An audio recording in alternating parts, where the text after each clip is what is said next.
Harry? Bill? Because yesterday. Yes, we'll get to Depeche Mode. We will. Alan White, drummer. He was the drummer for Yes on most of their stuff. Yeah, I don't know if he was the drummer of Yes on that stuff. He was. I just looked it up. He was the drummer on that.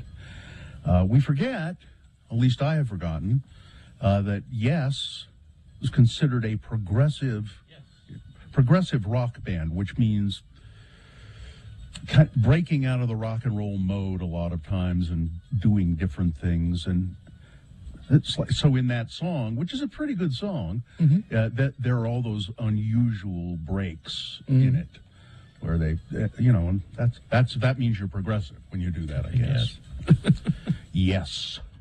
I don't know if they're still doing anything. They had a new project, I thought, that they were working on or put out. See. I don't remember. More like owner of a non-beating heart. See, because... You mean it was stuck in my mind. I actually could not fire a single other thought until I put that out there. You mean Alan White being dead is what you're sort of referring to. Right. I get it. It borders on being funny. It does. I'm not saying it was good, but I actually could not have a single other thought in my mind until I said that. Well, I'm glad you did that. He was also drummer for the Plastic Ono band. Yeah. He well regarded. And as Blaine points out, well, there goes the reunion. Oh, he was a drummer. He was the drummer on All Things Must Pass, yes. George Harrison, and on John Lennon, Imagine, and Instant Karma. So, I'd have rather played Instant Karma if I'd have known that. I just kind of threw that in there. See, how old was he? 71. 72, yeah, it says here, 72. We won't quibble over a year, will we, Nick? No. All right. What are you doing in there, Nick? Who invited you? I did the night gig, and now I'm here, and I'm just trying to put on my head straight. Good luck with that. Mm-hmm. I just, we normally wouldn't let you in. I don't know. It's because I'm not there, right? Is that because I would have barred the door. My key card has like a 50-50 chance of working, so... Well, that's everyone's key card. Yeah. I'm home once again because I was potentially exposed to COVID on Monday. I have not gotten sick. I don't feel sick. No symptoms now for several days. I'll test tomorrow, but I should be back on Tuesday, back in the studio. All right. Because I don't think I got it. But we'll see. Yes, we know Andy Fletcher died, all right? We do. We'll talk about it coming up. We are aware. And we'll get to that not only all day, I'm sure, but all weekend because of the top 500 countdown that we're doing. Yes is on tour. Oh, really? Yeah. Not anymore, I would have said. Their 50th anniversary tour. Yeah, they're out right now, touring around the country. Yeah. Guess they... There are pictures of them, and they look pretty old. Yeah, well, they are. But, Frank was busy yesterday. Mm-hmm. No kidding. Let's see. Somebody else. Oh, Ray Liotta. Mm-hmm. Ray Liotta died. The Andy Fletcher from Depeche Mode. This guy, Alan White from Yes. Very, very busy, Frank Christ. Reaping precious celebrity souls. He seemed preoccupied yesterday. Alec Baldwin's mother died. And Alec Baldwin's mother. That was the other one that I saw, yeah. Going above the rule of threes. Yeah. And Don McLean isn't feeling well. He's not feeling well? No, he's not feeling well at all. He was going to play at the NRA convention, National Rifle Association convention in Houston. What a great place to have it. Yeah. Where the gun fanatics get together in Texas. But he's pulled out of that gig. He claims it because it wouldn't be tasteful to do, but I think he's He's sick. just not feeling it. But I mean, even Larry Gatlin of the Gatlin brothers, who was supposed to perform there, and he's a right-wing a-hole. Oh, and Really? Lee Even Greenwood too. Yeah, they all pulled out. Yeah. Gatlin. It would seem to me that the National Rifle Association would show a little bit of class and say, we're going to cancel this or postpone or. Ho, ho, ho. Show a little class. Ho, ho, ho. No guns allowed at the NRA convention, by the way. You know why? They know they're dangerous. Oh. And Donald Trump's going to speak. That's why. The Secret Service has said, we will be checking everyone. Because Donald Trump, as long as he lives, is afforded Secret Service protection. Yep. And so is Melania. Bill Clinton has Secret Service protection. Mm-hmm. Jimmy Carter, they all do. As long as they're alive. Yeah. I think Jimmy Carter, when he dies, they're going to have a Secret Service guy will stand permanently by his grave. Just to make sure nobody does anything to it. I don't know why I think that, but there you go. Nick, who let you in again? Oh, man. Who was it? Let's see. It's going to be a fun back and forth all day. Yeah.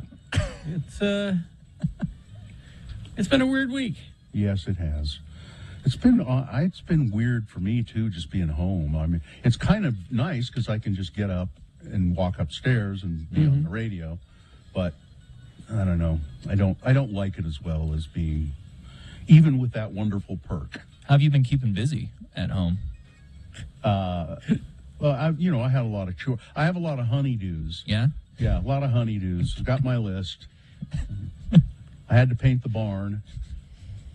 I got to weed the garden. Didn't you call the rest of the ward members to help you paint that barn? Yeah. They wouldn't come over.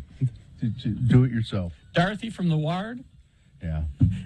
You could get the scouts to come over. Oh, they don't do the scouts anymore. That's right. That's right. Yeah. Yeah. Oh, they have something in place of it. Do they? I think, yeah. I think they're still doing. They said they were going to just do their own thing. Still keep the program Do their own going. scouts? Yeah. But not call it the Scouts? Yeah, by them we mean the Church of Jesus Christ of Latter-day Saints. Right. Yeah. I'll look it up in our break and see what I can find if you'd like. If you'd like to look it up. It's a pressing I would. uld. I would. It I is. mean, yeah, I would. I mean, I'm okay without the information, but if you feel like looking it up, Okay, thanks. I would take the information. Okay. Did I tell you Yes is on tour right now? They're on tour right now. Yep, they're out there on the road. They're calling it the Close to the Edge tour, which I think means close to the edge of death. Mm-hmm. Now I don't know if Alan White was, if he was. Was he them. touring with them? Yeah, I'll check on that. I'll check on that as well after I get Would done you? checking on the Scout. Okay, I'll get both of those things done. All right. Or Nick, you could check on the Scouts for me. Sure. Would you do that? Yeah. Make yourself useful. As long as you've barged in there, Yes. You got it. do it. That's one okay? thing that Gina's computer does really well is Googling things. Yeah. Yes. Well, I brought my own, but I mean, as an Eagle Scout myself, I feel obliged. So Are you really an Eagle Scout? I really am. What was your project? I was in a band at the time, and we did a backyard show to raise funds for the local women's shelter. Oh, actually. okay. So Do you have a bandolier with all your merit badges on it? somewhere, Oh, come on! You've got to have a picture. I got my Eagle Scout. There's a picture of me holding the eagle in the backyard. Mm-hmm. Somebody somewhere, got that to show up to the official ceremony. What? They have a big prestigious ceremony where all these people you don't know show up to your backyard and tell you how amazing it is that you are an Eagle entering Scout. this. Yeah. And then the spankings. And then the spankings. You have to go through the spanking machine. Yep. Is that Yeah, I only did it because my parents agreed to help pay for my car if I got my Eagle Scout. Sounds familiar. Yeah. Why was it important for your parents for you to get an Eagle Scout. There was a huge mentality, especially in Davis County where I grew up, that being an Eagle Scout would just open the doors. Oh, yeah. To every opportunity. You just show have you found that to be true? When I applied to be an intern years ago, I had nothing on my resume, and I was like, I guess I'm an Eagle Scout. Like, you say it opens doors. Is that how you got into the studio? That is. It is. Well, our producer at the time would have found that important. Yeah. Let's see. The new initiative to replace the Boy Scouts and personal progress programs of the Church of Jesus Christ of Latter-day Saints called Children and Youth, and will be rolled out in September in a special worldwide satellite broadcast. So they're working on it. Okay. They haven't initiated it yet. All will be revealed. All right. They'll have merit badges. No, I don't think they can call them merit badges. They'll now be badges of merit. You can't legally call them merit badges. Gotcha. A little pamphlet. Yes. Well, I guess we ought to get the show started officially. Let's take a break, I guess, and then if you want to check in here on this, I'm expecting it to be really slow today. People are like going out of town. Most people, they're starting to leave town. So, but if you want to check in, 877-602-9696. That's 877-602-9696. We'd like to hear from you. If you're going out of town, tell us where you're going. And if you're not going out of town, why not? 877-602-9696 or text 33986.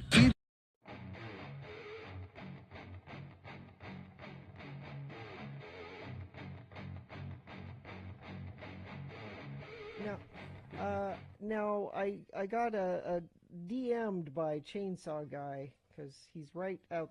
You might be able to hear chainsaws and beeping and worker guys outside my house chopping up trees. And he said, he said, can I come in for a drink? I'm thirsty.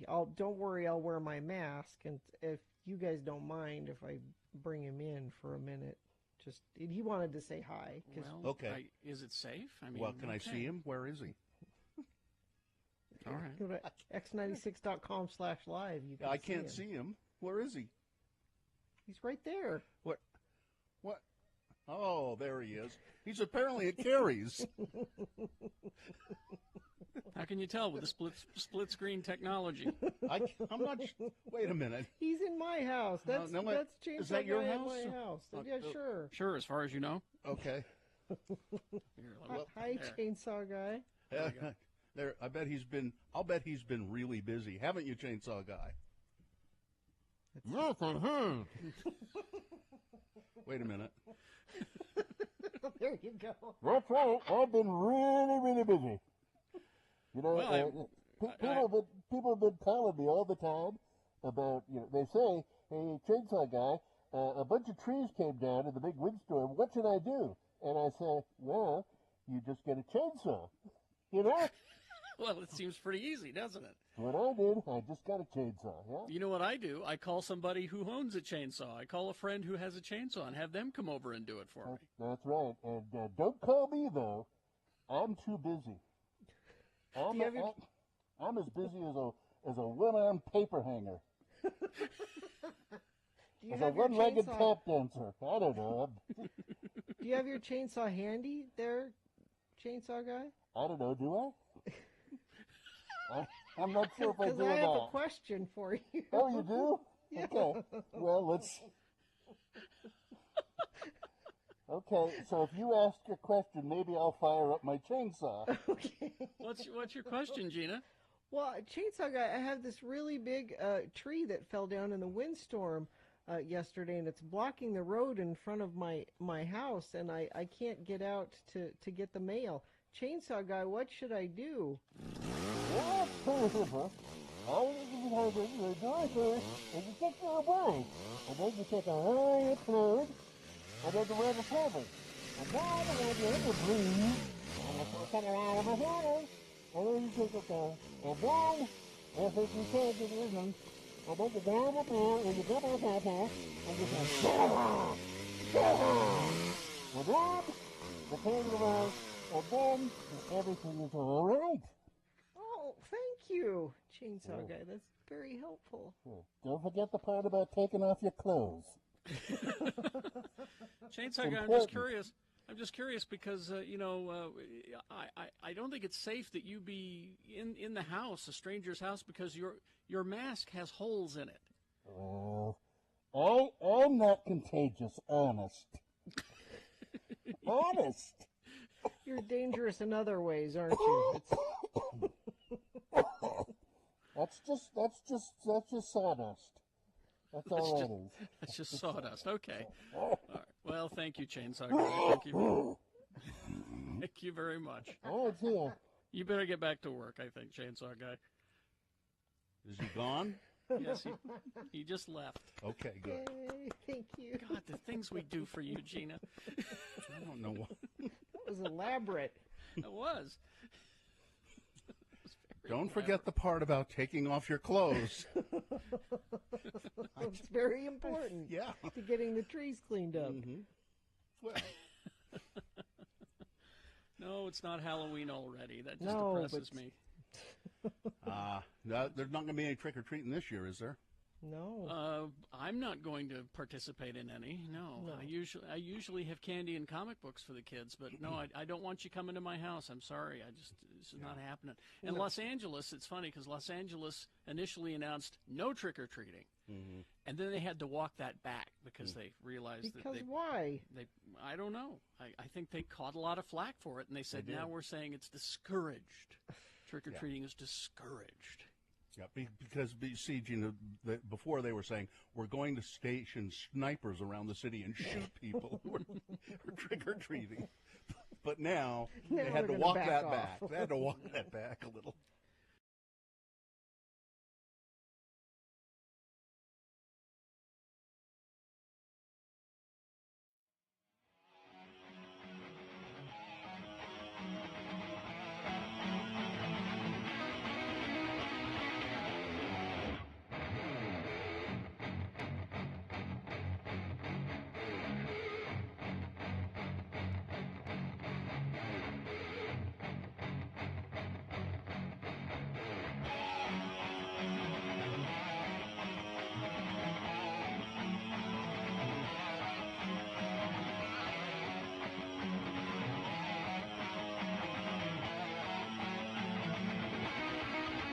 Let's get this over with. I'm for that. And then we'll take your check-ins if you're there.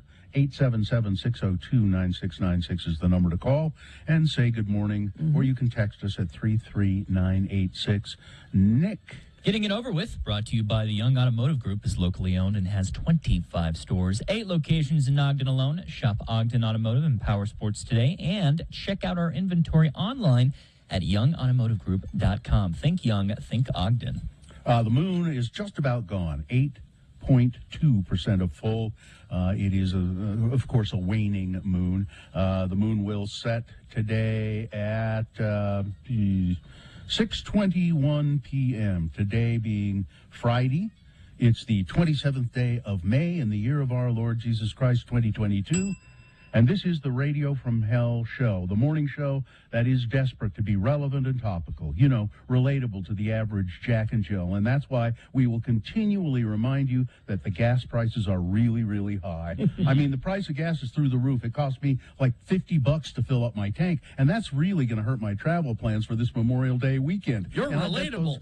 I bet those high gasoline prices are affecting you all, too, aren't they? Yes, Radio from Hell, starring the Lords of Morning Radio, the relatable Lords of Morning Radio. Carrie, the relatable Carrie Jackson right there.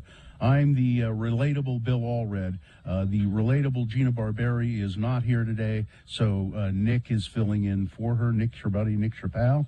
Also, we have Katie for short, our wonderful producer, keeping the show rolling, and with great assistance from Miriam and Cameron Diaz. Mm-hmm. And that's it. All right, let's go to Corey. Hi, Corey. Good morning, relatable lords. Hi, Corey. I'm checking in for 2 reasons. Bright and early on my Friday off. Mm-hmm. The first reason is we went and saw Hello Dolly last night, the Ben Winslow edition. Oh, with him being the judge, huh? Mm-hmm. Mm-hmm. Yeah, and I just want to say he's no Bill Allred. Oh, well.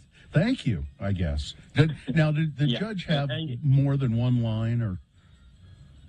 Yeah, he's got a couple of things he has to do. He interacts with the lead a little bit as well.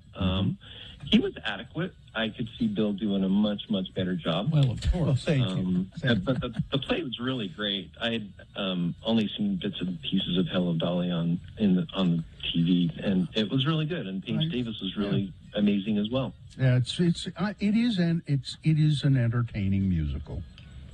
Yeah. Yeah. The second reason I'm calling is following up from last week's Friday check-in, where I was asking for an evaluation of my chat interactions. Oh, yes. Because I had managed to upset Carrie about pipelines. Mm. And so, and I know it's been a long week and probably don't remember, but... Well, no, I do. Yeah, I do. Yeah. Oh, okay. You told me, Bill, to earn that mug. I had to be better this week so I could earn that mug. So I want to find out if you thought I was okay in chat this week. Did he earn the mug? I don't think I upset anyone. No, you were you were very good in the chat room. The perfect example of decorum. Oh, I appreciate that. Yeah, I got a little on-air mention Monday for the Mr. Pink thing with sourdough. Although Carrie did embrace his call sign. Did we give you a mug already? No. Okay, I was angling for one, and you told me to be better and call back this week. So all right, here I am. Well, hang on, Corey, and I think you've earned a mug. So hang on. I appreciate it. All right. Sorry. I didn't mean to cut him off. I hit the button accidentally. Ryan. Hey, Ryan. Hi. Hi there. What's up? Good morning. Hi. Good morning. Thanks for letting me listen. It's our pleasure.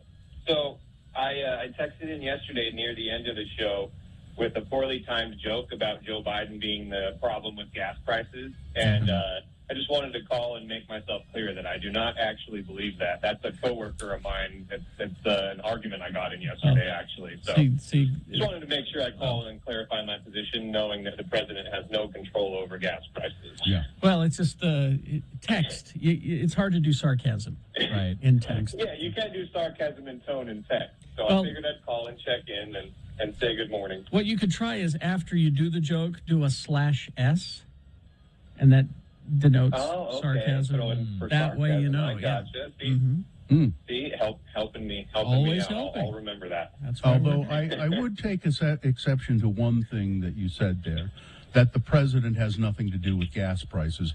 Joe Biden goes around to gas pumps around the country, and he raises the price at various gas stations. That's what people seem to think, and my coworker seems to think he's going to be impeached in September, and then this will just all go away. Really, huh? Yeah, that was an actual conversation I got in yesterday. Joe actually took Air Force One to France and to Germany and did it to all of their gas prices, too. He's doing it all over the globe. You guys are crazy. That's completely ridiculous. Everyone knows he has a dial underneath his desk. A dial right there in the Oval Office. That's it. Yeah. So you're saying that this is a coworker of yours who believes this. So you must work in some sort of field where you just don't have to be very damn smart. You must be proud. Me, but you're not wrong. You're not wrong. I'm in manual labor. All right. Well, thanks for checking in. Thank you. All right. A lot of apologies today. I kind of right? like listeners calling in and apologizing to us. Well, if you'd like to call and apologize to us. Nick, I would appreciate it if you'd call and apologize. You should get on that, Nick. I'm here. I don't need to apologize for anything. A lot of texts, check-ins, too many to get to because we're out of time. Oh, okay. Traffic, please, though. Yeah, no incidents right now across the valley, but maybe we'll see if people get up early enough to start their Memorial Day vacation plans early to screw that up. But this no traffic report is brought to you by, for over 65 years, we have been part of your community. While our name is changing, our commitment to you is not. Welcome to You First, YouFirstCU.com. All right, I feel bad about the texters. I'll just run through them real quick. Teacher Emily, Crafty Lindsay is checking in. Ron the Carpenter, Chris and Otis the dog, Quentin in Denver, Teacher Kim checking in. Johnny B checking in, and a whole bunch of other messages that we don't have time to get to. All right, coming up on the program today, We got big boy news and opinioendo in the next break. We also have Sean Beans coming in at 7 o'clock to review movies, including the new Top Gun movie. Okay. And our attorney, Mike, said we should see it in the IMAX. He said see it in the IMAX. That's the big way to do it. Mm-hmm. We do have Best Question of the Week. So if you'd like to have an apology / best question, send it in to radiofromhell@x96.com and put best question / apology in the subject line.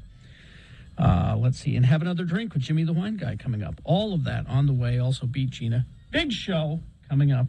Stand by for all of that. Let me get this going, and let me say BigOTires.com. Yeah, Big O Tires. I know it says tires in the name of the business, Big O Tires, but they're more than just tires.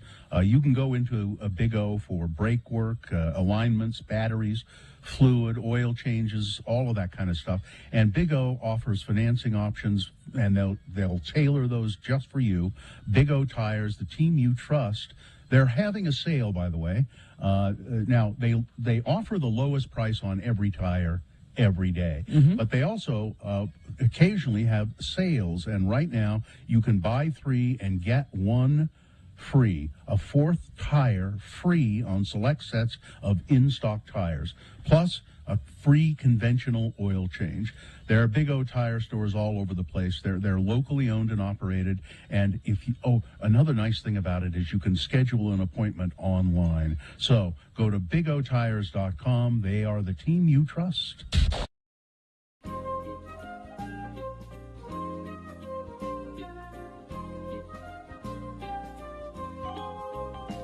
It's time for Radio from Hell corrections. We correct things that we get wrong, or we like to call this feature,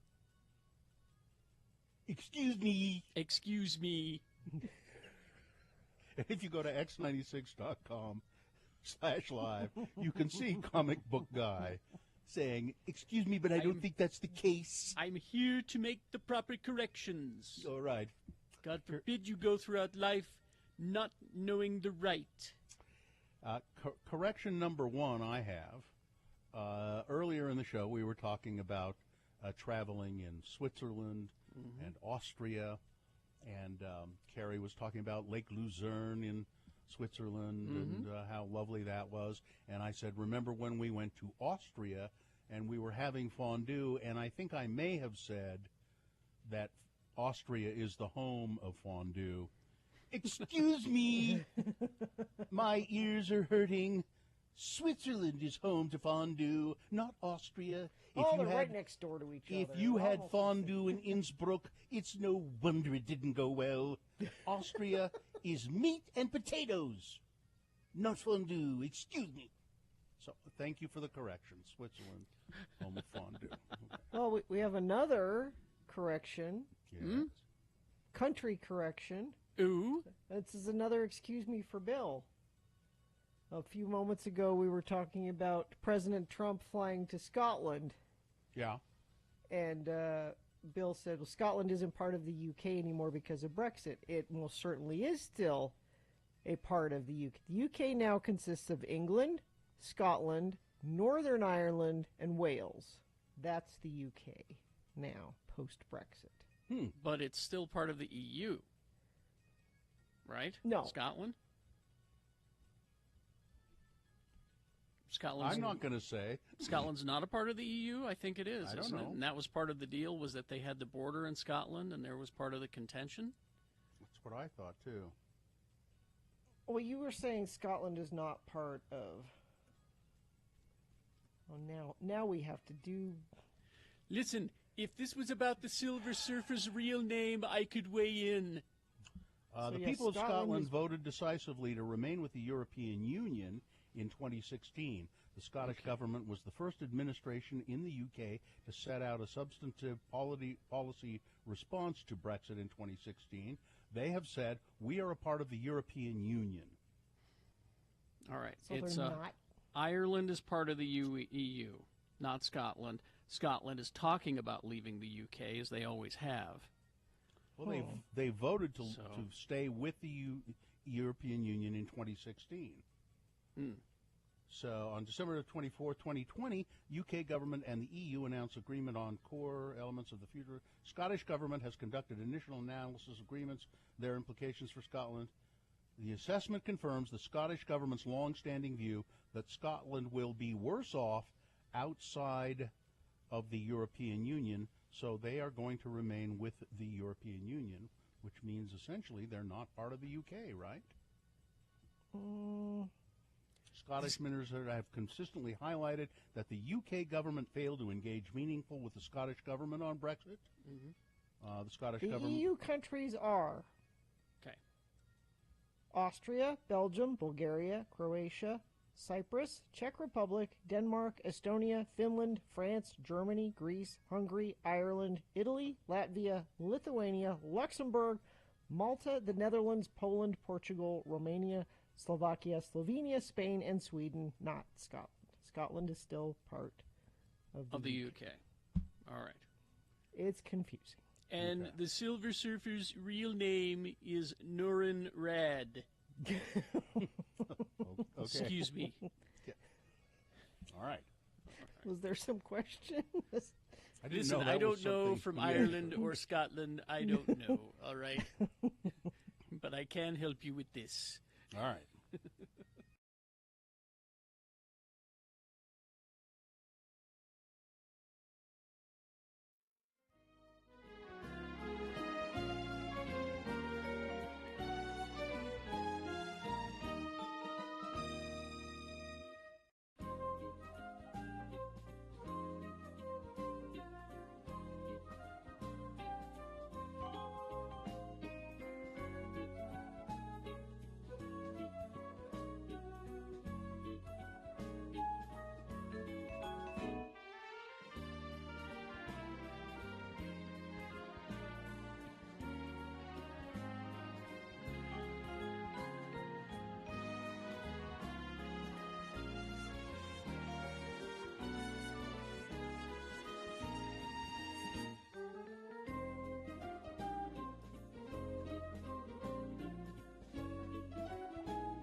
And now it's time for another edition of Ned Hastings, Smoking Psychotherapist.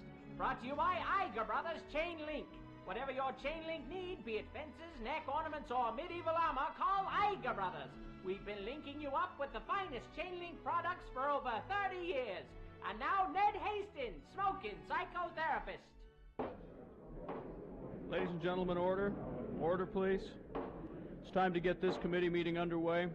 The Utah State Legislature has impaneled this panel to look into Utah's new law prohibiting cigarette smoking in all public places. We'll be hearing from a series of expert witnesses today. The first person to testify is a psychotherapist named Ned Hastings. Sergeant at Arms, could you call Mr. Hastings to the committee room, please? Mr. Hastings, Ned Hastings, please come into the committee room. Mr. Hastings, thank you for being with us today. May I say that there's an unusual contraption that you're wearing. It looks like a spacesuit. Close, but no cigarette, Mr. Chairman. It works on the same principle as a spacesuit, and it was developed by NASA, but this is my patented Ned Hastings smoke suit. The backpack portion recycles fine, rich Turkish tobacco instead of fresh air. The bubble headgear captures every bit of smoke. None escapes into the outer atmosphere, thereby allowing me to roam freely through Utah's smoke-free environment. Well, I'm not sure that this is allowable. You may be breaking a Utah law. Oh, but I'm willing to take that risk for the sake of sweet tobacco. Mr. Hastings, I'm having a hard time seeing your face through the bubble. Oh, yes. I'm still working on a system to clear the tar and nicotine resins from the inner surface. I have a devil of a time behind the wheel of my sporty car. Oh, yes. Mr. Haston, you've been called before this panel as an expert witness. You are a psychotherapist, are you not? I am. And what is your expert view of the new Utah Clean Air Act? I feel that it is an abomination before God and man. Not only does the law discourage people from finding good mental health by becoming new smokers, it is causing those existing smokers who have achieved some measure of mental stability to become unhinged. If this law stays in effect, I am anticipating a rash of crimes the like of which you little people have never... My God, his suit's sprung a leak! Filthy tobacco smoke is leaking into the hollow chamber. Evacuate this building immediately! Oh no! If tobacco smoke is leaking out, that means that fresh air is getting in. Must reach the cigarettes in car. Holy shit! Will Ned make it to his cigarettes in time? Join us next as Iger Brothers Chain Link presents another in the continuing adventures of Ned Hastings, smoking psychotherapist.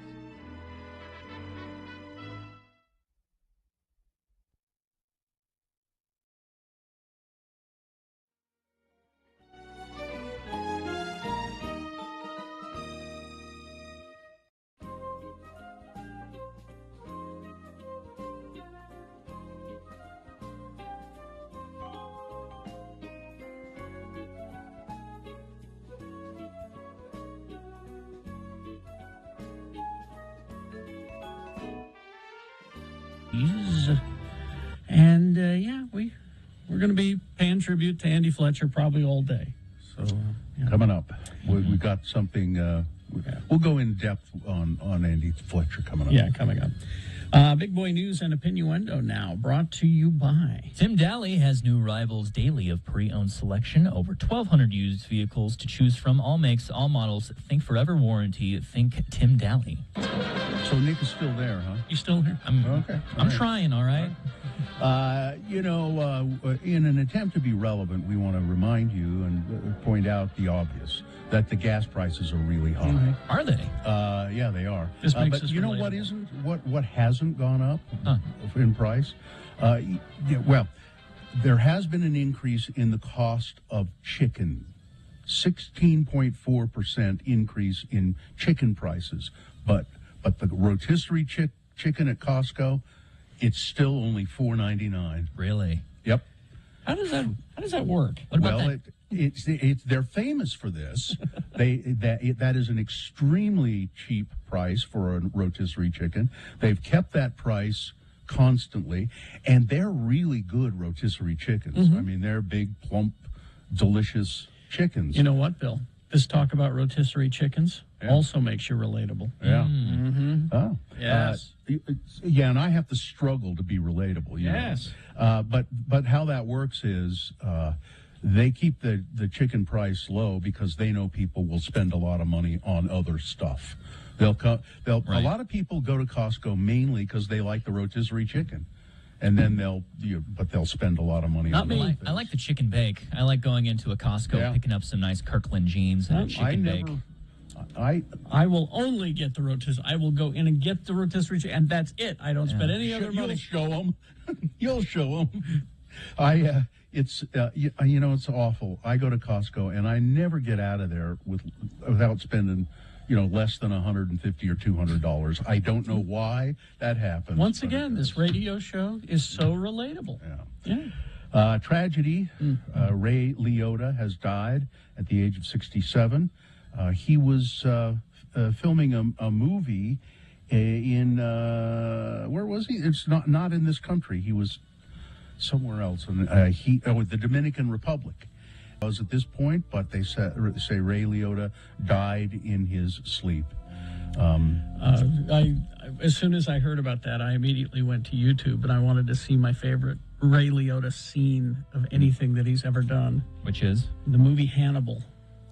Mm-hmm. And at the end of the movie, when Hannibal has him and has Clarice tied up in front of him, because this guy's been a bad guy through the whole movie. Not Hannibal, but Ray Liotta. And he removes the top of Ray Liotta's head, like just pops it off, and there's his brain exposed. And he's managed to find a way to keep Ray Liotta alive, to take a portion of his brain, fry it in a pan, and make Ray Liotta eat it.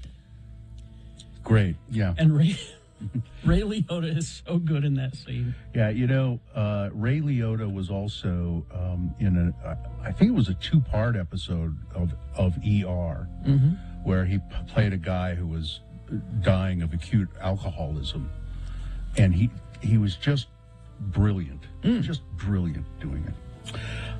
So on to other things. Joe Garcia, the husband of Irma Garcia, one of the 2 teachers who was killed in the massacre at Robb Elementary School in Uvalde, Texas. Mr. Garcia died yesterday of a heart attack, said his nephew, John Martinez. Mr. Garcia had visited his wife's memorial on Thursday to drop some flowers off. When he got back home, he pretty much just fell down and died. The couple had been married for 24 years and had 4 children, with the eldest 23 years old and the others teenagers. He said Mr. Garcia was stricken with grief after he lost his wife in the shooting, and essentially he died of a broken heart. The grief of the families in Uvalde, Texas is compounded by anger and frustration as police leaders are struggling to answer questions about the hour that it took to stop the gunman who opened fire on the students and the teachers. As parents began making funeral arrangements on a day that was meant to mark the last day of school year, criticism deepened in the majority Hispanic ranching community of 15,200 people over the protracted police response. The slow response is what they're saying, the failure of officials to adequately explain their actions. No school police officer confronted the gunman before he went into the school, a state police spokesman said on Thursday, contradicting earlier reports of an encounter outside. Didn't happen, they said, and suggesting a shortfall in the response. He walked in unobstructed initially, said Victor Escalon, regional director of the state's Department of Public Safety. He was not confronted by anyone. And then he was in there for an hour before he was dispatched. And there has to be some explanations there. Yeah. And the part of the frustration is that the police keep making different statements. Now, I understand that things are fluid in an investigation. Yeah. But maybe don't say anything until you know for sure. Yeah. Also, apparently this town had its own SWAT team, but they were all part-time, and they're mostly used for drug raids. Yeah, they'll get together and do that. So I don't know how anybody listens to that story and just doesn't have it consume their every thought of the last 48 hours.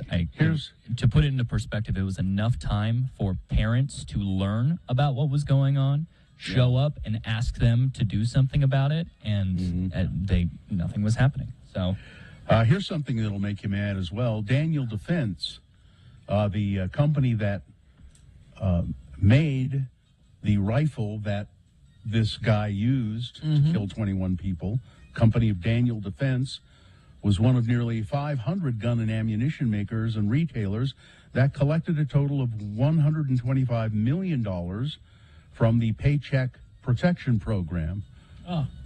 Apparently, Daniel Defense got $3.1 million in pandemic aid.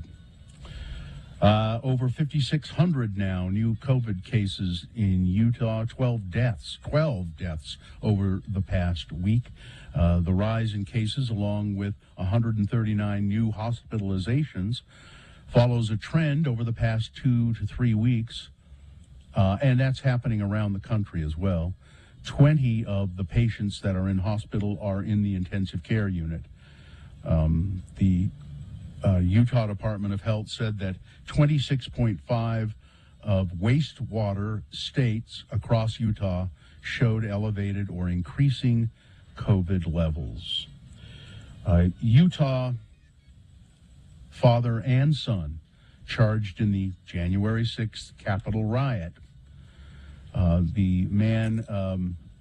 The father went into the Capitol with the rioters. Criminal charges were unsealed this week against Bradley Bukowski of Eagle Mountain and his son Matthew Bukowski of Chicago. Each are charged with one count of impeding Congress and a count of unlawfully parading, picketing, or demonstrating at the Capitol. It seems to me the charges should be more than that, but I would think, but they're not accused of violence or vandalism, and they've been issued a summons to appear before magistrates. The charges are common among the more than 800 criminal cases filed for the Capitol insurrection. Well, this is a Weber County kid for sure. Far west Utah, up in Weber County, kid, 14 years old, got stuck in the mud up to his armpits and had to be rescued. Okay. This is Weber County. 14-year-old kid walking through some swampy water in far west when he sunk into the ground. Soon after, he was stuck in the mud up to his armpits. After receiving a call of the entrapment, the Weber County Sheriff's Office and Fire District used ropes to pull the boy out of the mud and reunite him with his family. He was uninjured. Not to worry, a little tide and that shirt will be as good as new, one of the sheriff's officers said. There's a picture of him at x96.com/live. That's a Weber County kid right there. That's a Looney Tunes bit come to life. And did you see this? And I'll end here. This guy who spent $15,000, a Japanese man, on a costume to fulfill his lifelong dream of becoming a dog. It's a collie dog costume, and it's weird. There's video of it. I'll post a link to the video, but it's like almost like a human, but it looks like a dog. It's the strangest thing I've seen. Is it like the furries costumes? No. I'm looking at a still of it. It looks if I were to give my perspective on it, it looks like a taxidermy dog. It really looks like a dog. Yeah. So he's not But going he for an moves anthropomorphic thing. He's looking for like Realistic. Yeah. Okay. Yes. All right. And it looks like a real collie, but then he talks, and he uses his paws in sort of human ways. It's very creepy, very creepy. I'll at RFH Bill, and I'll post a link to that video. Okay. Whatever floats your boat, I guess. All right. Let's see. Sports, weather, traffic. Sports. Let's see. Yesterday. We know it's sports because Nick yelled the word sports. Give me time. I'm a professional. He's build time. He's doing what the sports radio people do. That's true. They aren't excited. They yell. Well, 1982 Heisman Trophy recipient and current Georgian Republican Senate nominee Herschel Walker had his own thoughts about the tragedy that took place earlier this week. Give me a second. I'm going to say this word for word. Here is his statement. Cain killed Abel, and that's a problem that we have. What we need to do is look into how we can stop those things. You know, you talked about doing a disinformation what about getting a department that can look at young men, that's looking at women, that's looking at their social media? What about doing that? Huh? What? I don't... This man is running. I wish I had the office. audio. Yeah, I wish I had the audio because that is word for word. Okay. So people are going to vote for him. Yeah. All right. There's your sports. That's sports. Weather. Like I was talking about yesterday, we're kind of cooling off a little bit today. That being said, I did enjoy the nice sunny weather out with my doggo yesterday afternoon, but cherish that this later today because this coming weekend there is going to be a lot of rain, a little bit of precipitation in the morning tomorrow, but all of Sunday it is going to be nothing but showers. Something we need, but kind of crappy. It's going to fall over Memorial Day weekend. Moving on to traffic. Taking a gander at the UDOT website here. I am not seeing any incidents across the valley, but I'm not out there. If you see something, please say something. 33986 is where you can shoot me your traffic tips. That is brought to you by Strong Volkswagen. Your engine and entire drivetrain is covered for life, no charge, plus paint, dent, and glass repair. Even car washes for life, no charge. StrongVW.com. All right, we're going to take a break, and we'll be back. Sean Means will be here to review movies, including the Top Gun. Oh, and Sean got the Wordle in 4 tries. 4 tries. Wow. 4 out of 6. It's 6 tries, right? Yeah, okay. You get 6. All right, so we'll have that for you coming up. Also, Boner of the Day. Stand by for that. KXRK Pro.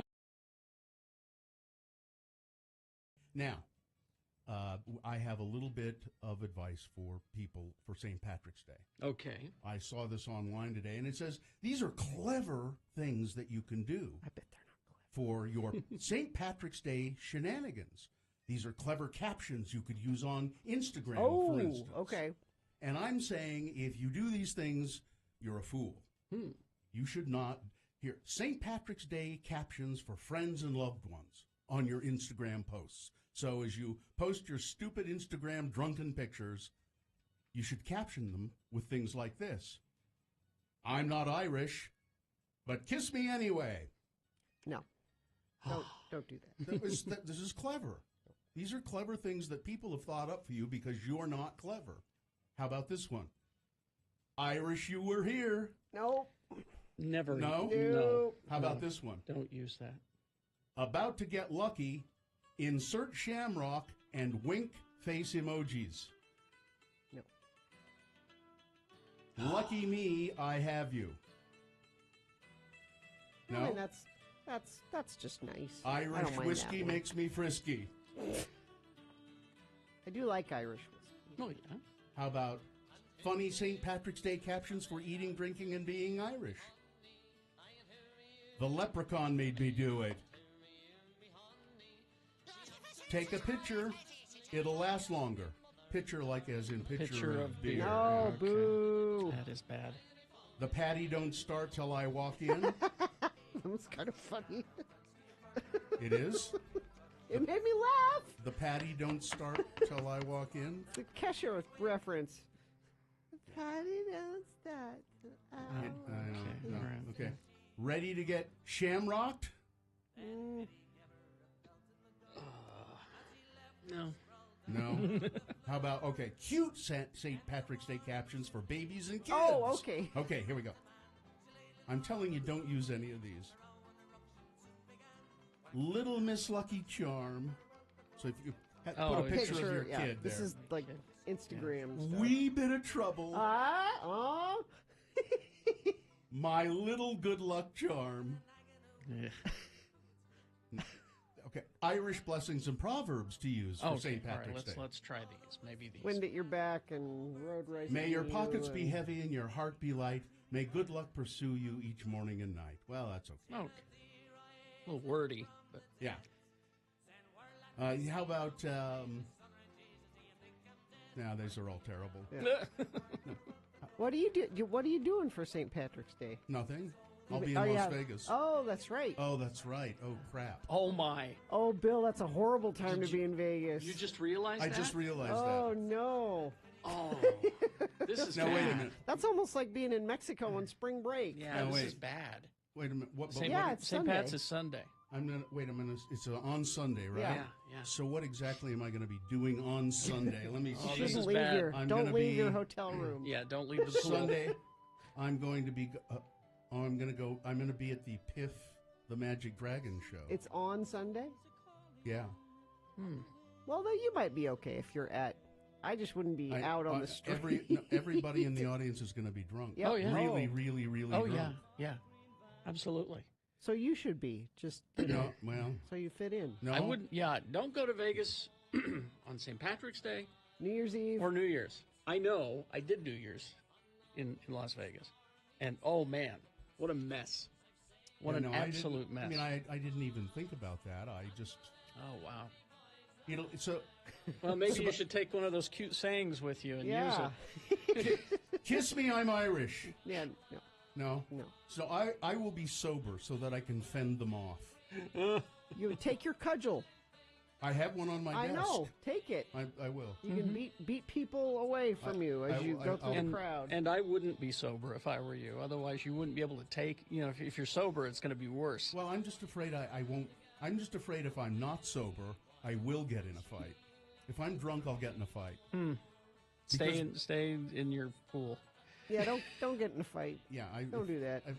Because my defense, you know, my I'll just be. Your defenses are down. My defenses are down, and I'll just be. I don't take that kind of crap from anybody. And then I'll get beaten up. Yeah, you're in trouble.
And is this sponsored? Yes. Electricians, plumbers, and HVAC workers. X3 Tradesman is now hiring.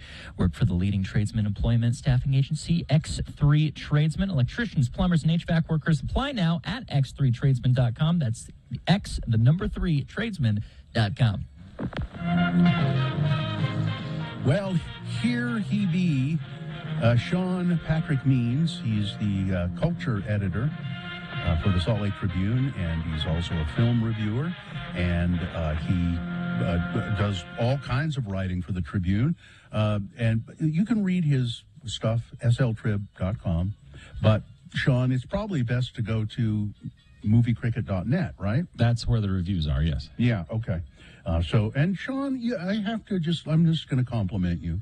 You are a very good writer, and I think you are quite a good film reviewer. I don't know if I've ever just out now told you that, but oh shucks, thank you. Yeah, I really think that. So anyway, you're good at Wordle too, I see. Yes. So I only post the ones I get right. A couple of movies, both popcorn fare, and you like them both. Yes, these are both fan groups that I am not a member of. Really? But okay. I enjoy them both. We will start with the Bob's Burgers movie. I haven't watched the show, but I hear your drops all the time, so I feel like I've watched it. It's enjoyable. Very, very good. It works. Frankly, it works great as radio because it's the best part of it, and the best part of this movie is the rapid fire dialogue. It's the writing. Yeah.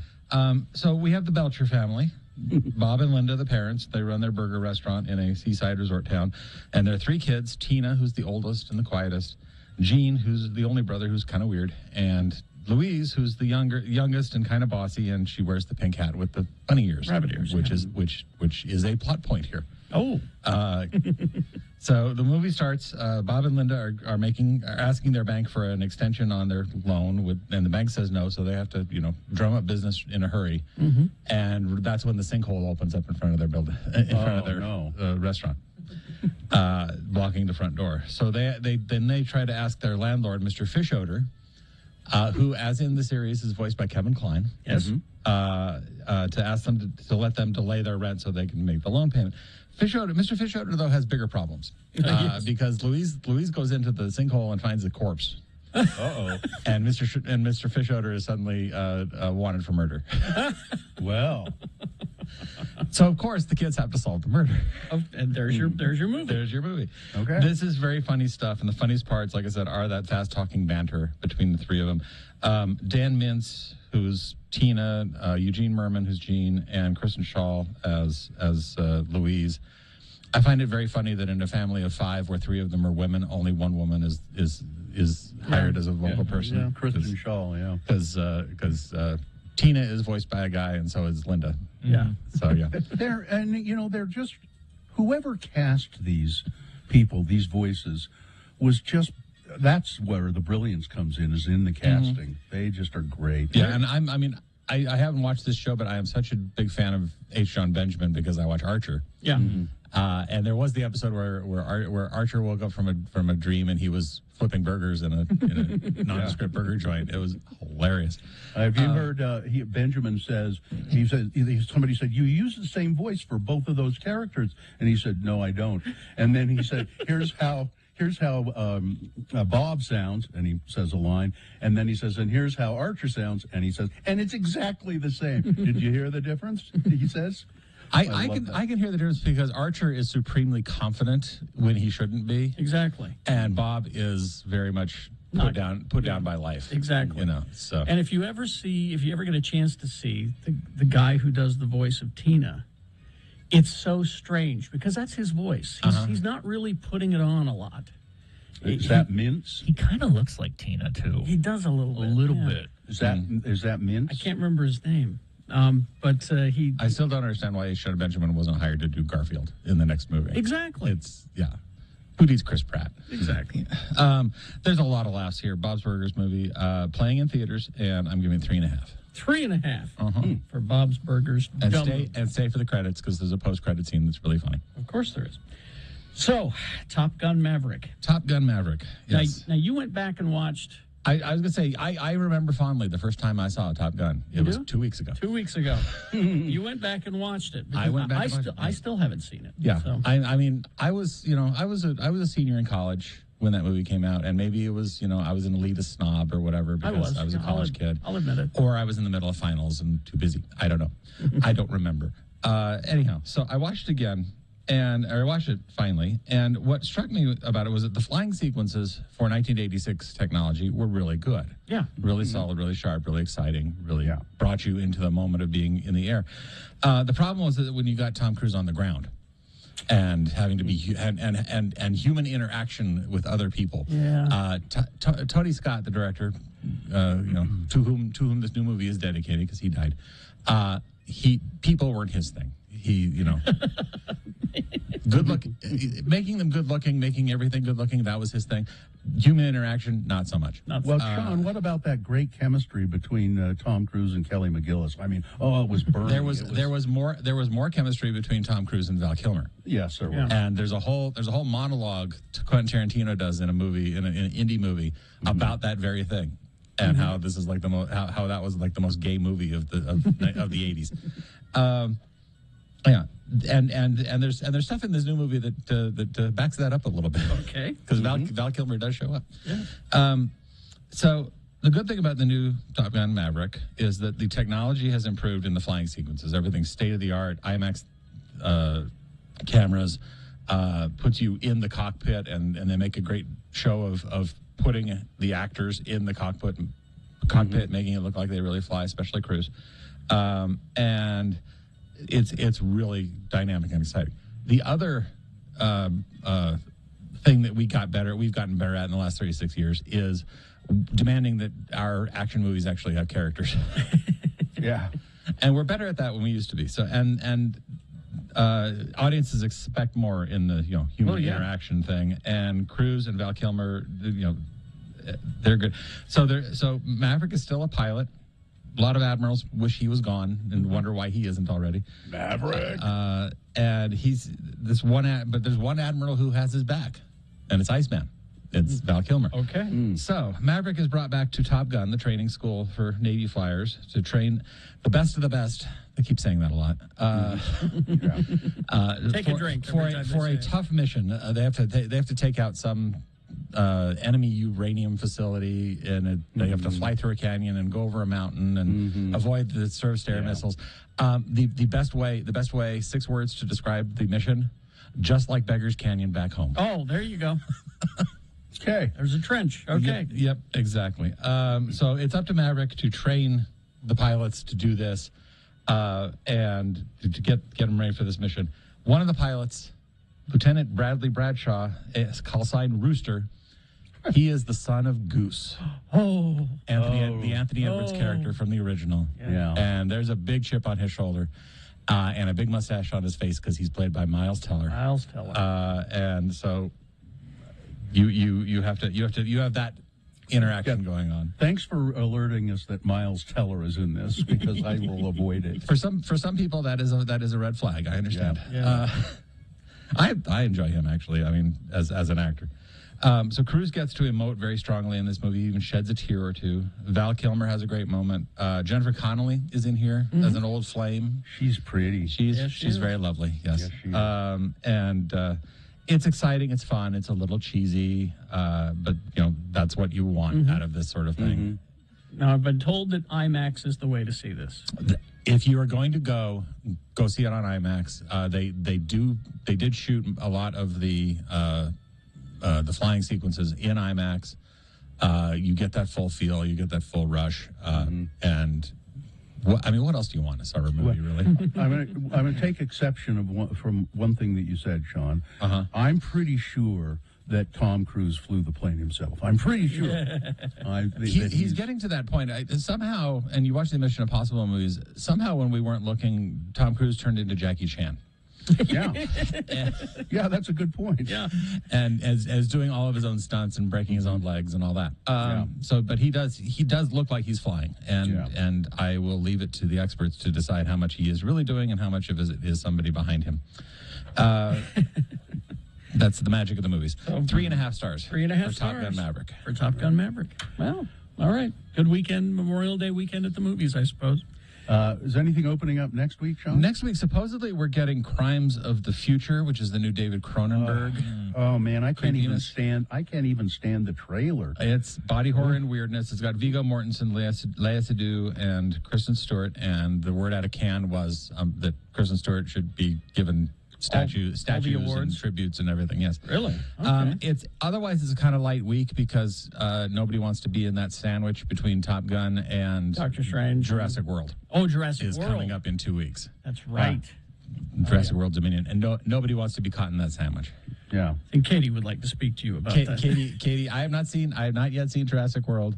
I will think of you fondly when I do. Am I missing this, or am I getting this right? In Jurassic, this next one, Chris Pratt has a pet raptor. Oh, he's had the pet raptor. Yeah, Blue. Oh, has he? Blue, yeah. Oh, okay. Now he has many. Yeah, because Blue had kids. Yeah. Or something. And there's snow. There's snow in the new movie. Can't have that in a summer movie. What are you talking about? Well, they're cold-blooded animals, right? Why are they hanging out in the snow? These are the things that keep Nick up at night. Yes. Who let Nick in? I don't That's know. What I want to know. Who let him in? All right. Well, thank you. Thank you very much, Sean. Thank you. Traffic, please, Nick. Yeah, taking a gander at traffic here. I had some people text in. Thank you for doing that. There is a crash southbound near Draper on I-15, causing a little bit of delays there. But other than that, green across the board, just perfect for you to get going on your Memorial Day weekend plans. That is brought to you by the Young Automotive Group. Is locally owned and has 25 stores, 8 locations in Ogden alone. Shop Ogden Automotive and Power Sports today and check out our inventory online at youngautomotivegroup.com. Think Young, think Ogden. Okay. Boners coming up. Here are the candidates. Number 1, he really needed that paper. Number 2, well, he was pretty easy to find. And number 3, currently, goats are prohibited. All right. Boner of the day, big boy news, all coming up. Also, best question of the week. Have another drink with Jimmy. Beat Gina. All of that coming up. Stand by. Brooklinen.com. Sleeping with the windows open this time of year, in between your buttery smooth Brooklinen sheets. That's the way to do it. Don't miss out. Brooklinen's Memorial Day sale is here now. You are going to save a lot of money on your purchases at Brooklinen during the Memorial Day sale. Start with the sheets if you're a newbie to Brooklinen. Get the light moisture wicking linen or crisp cooling classic sheets. And then my favorite thing is the bathroom stuff, the towels. I love their super plush towels. It's like spa towels. They're just terrific. Also beach and pool essentials, beach towels, tank tops, shorts. They've got all kinds of things to make your life much more comfortable. They launch new products and colors and patterns all the time for their sheets and their towels and their bathrobes. So take your time, go and take a look, peruse the website. Now, if you missed the Memorial Day sale, like if you're listening on a podcast or something, don't worry, you can still save. Visit brooklinen.com, use the promo code X96 for $20 off of your purchases of $100 or more. That's BROOKLINEN.com and the promo code X96.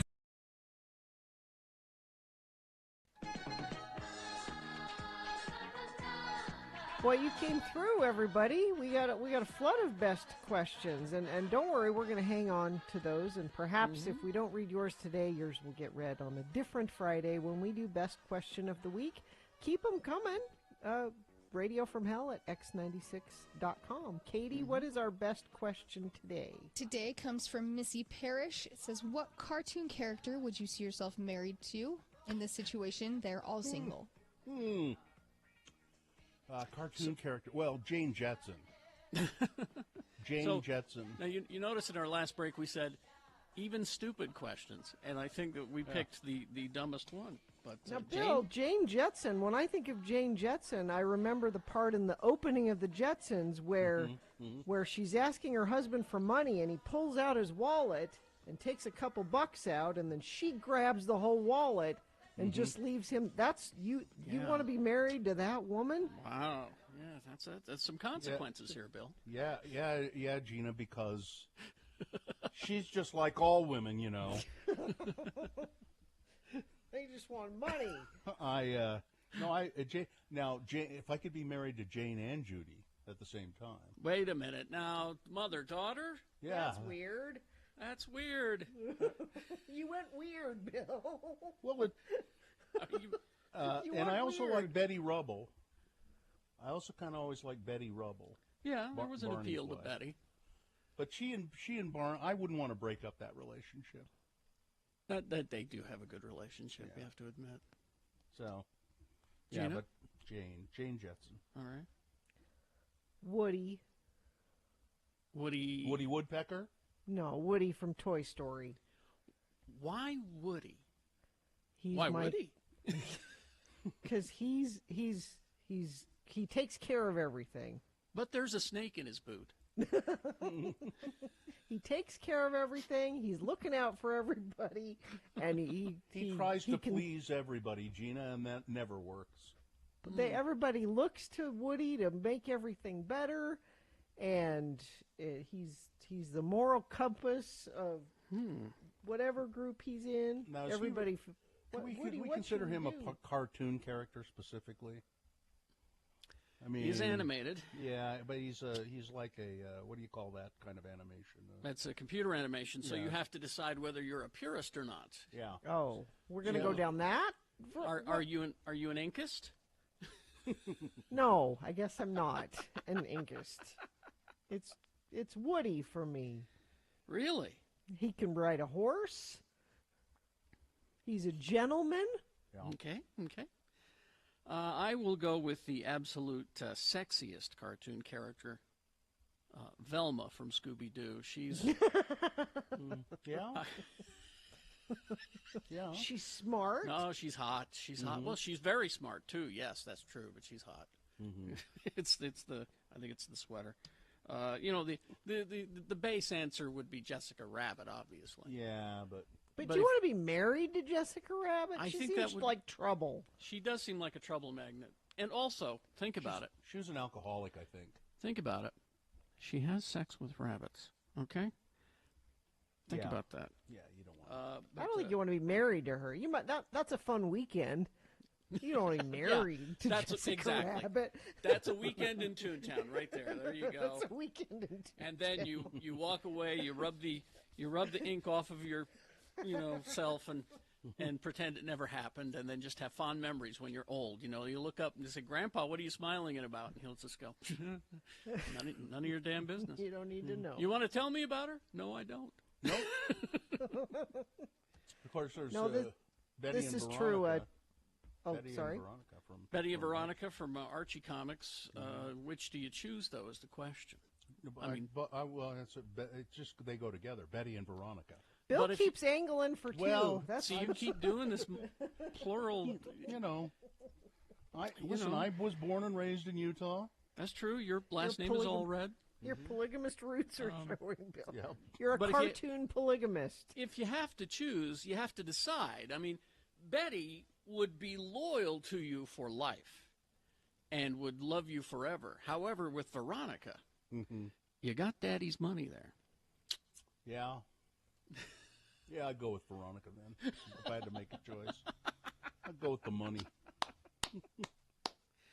And you're not wrong, Texter. I didn't even dawn on me why I was so attracted to Woody.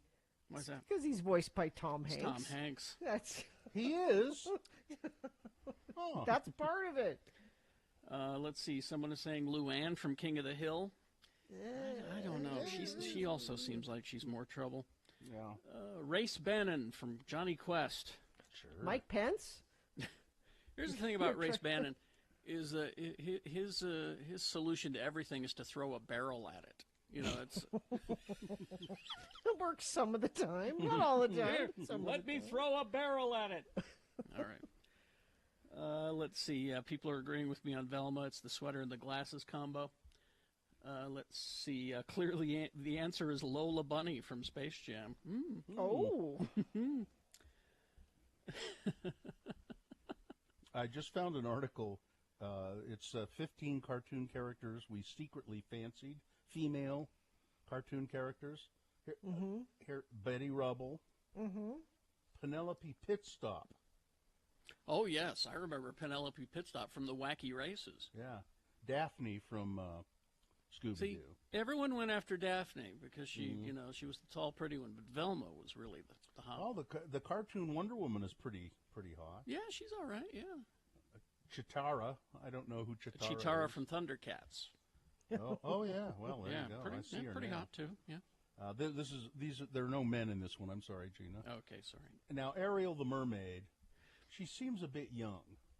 Yeah, I think she was. But I mean, in the original story, she wasn't. The Little Mermaid. But then there's this villainous evil Lynn from He-Man.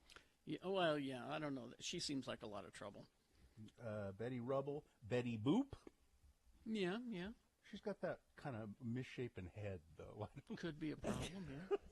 Sort of odd. Let's see, Catwoman, She-Ra, Princess, Battle of the Planets, the princess from Battle of the Planets. Yes, oh, yes. Oh, yeah. Princess, yeah. April O'Neil, Jasmine from Aladdin, and there you go. She was on my list as well. But really the proper answer is Lana Kane from Archer. Why is that? Not only incredibly hot, but incredibly smart and would take care of everything. Okay.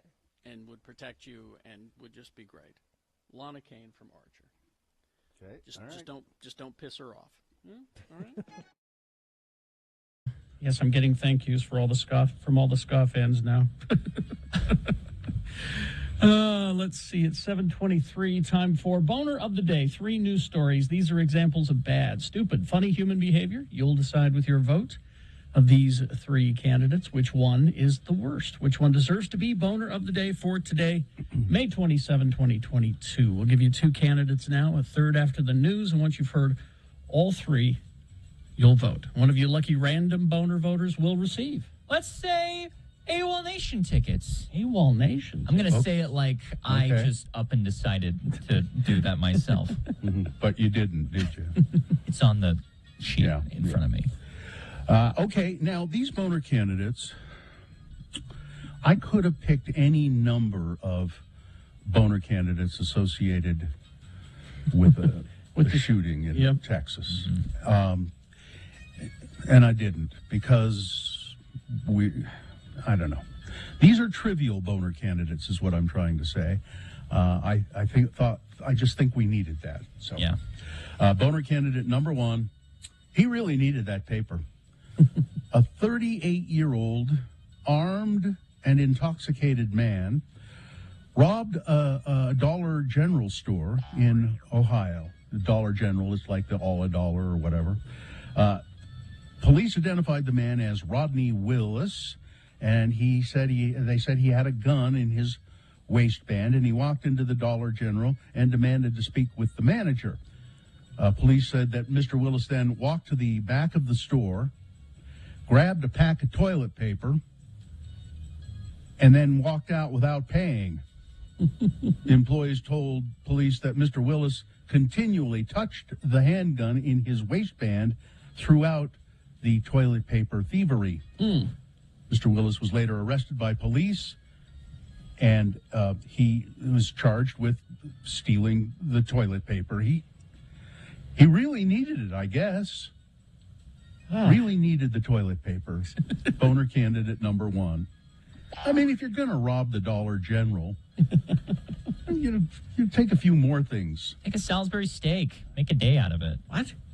Don't they sell Salisbury steak at the dollar store? Yeah. What makes you think that, Nick? You're not being very relatable I right know now. Am I not? No, Nick, you're a little rich kid from a rich kid family. They're not and good. You've never been in a Dollar General store in your life. They're not good. It's anyways. You've never been in one of those stores. No, in your that's life, Nick's have first you? dates usually. He'll take them there and say, anything you want, baby. Yeah. Anything you want. You know, they've raised prices at Dollar General and all a dollar. Things are not now all a dollar. They're like $1.25 now. Corey says that Nick is right about Salisbury steaks at the dollar store. Is that true? Stouffer's. How do you say it? Stouffer's? Stouffer's? Yeah, Stouffer's. they sell. Do they have them there? Yeah. Okay. But they're not. They don't have refrigerators there, so it must be those. No, they do. What are you talking about? They don't have a refrigerator at the dollar store. Yeah, they do. I go to the dollar store on 2nd South all the time. They sell like frozen burritos and stuff. You know, you two are being very relatable right now, and I can't help. I can't be relatable in this. Right. Sorry. Yeah, you know, there is a story in the news today. I don't have it right here, but it's talking about how more and more people are shopping at the dollar stores because of the economy. Anyway, boner candidate number 1 was he really needed that paper. Boner candidate number 2, he was pretty easy to find. A Maryland man was suspected of an armed robbery at a 7-Eleven. See, if you're going to rob something, maybe you go up to the 7-Eleven. But he was really easy to find. So he walked into the 7-Eleven with a revolver, gun, demanded cash from the register, and he got some money, and he stuffed it in a bag, and he went out and got into a Chevy Camaro and took off. But he was really easy to find because he had dropped his wallet on the floor of the 7-Eleven somehow, which contained his ID. The police looked at the ID. There's his address. They went to his house and arrested him. He was pretty easy to find. Boner candidate number 2. Coming up in a moment, boner candidate number 3, my favorite boner candidate in a long time. Currently, goats are prohibited. All right. We got boner candidate number 3 coming up after Big Boy News and Opinioendo. Some Dollar General stores are grocery stores. Dollar General hasn't ever really been a dollar store. Even though they're called Dollar General, they're not. They're not like a dollar store. And we don't have them around here. Well, right? I will apologize for the cold-blooded comments I made about the dinosaurs earlier, because apparently that was debunked. That was also untrue. If you guys apologize for the Salisbury steak comments that I made. I'm going to stop.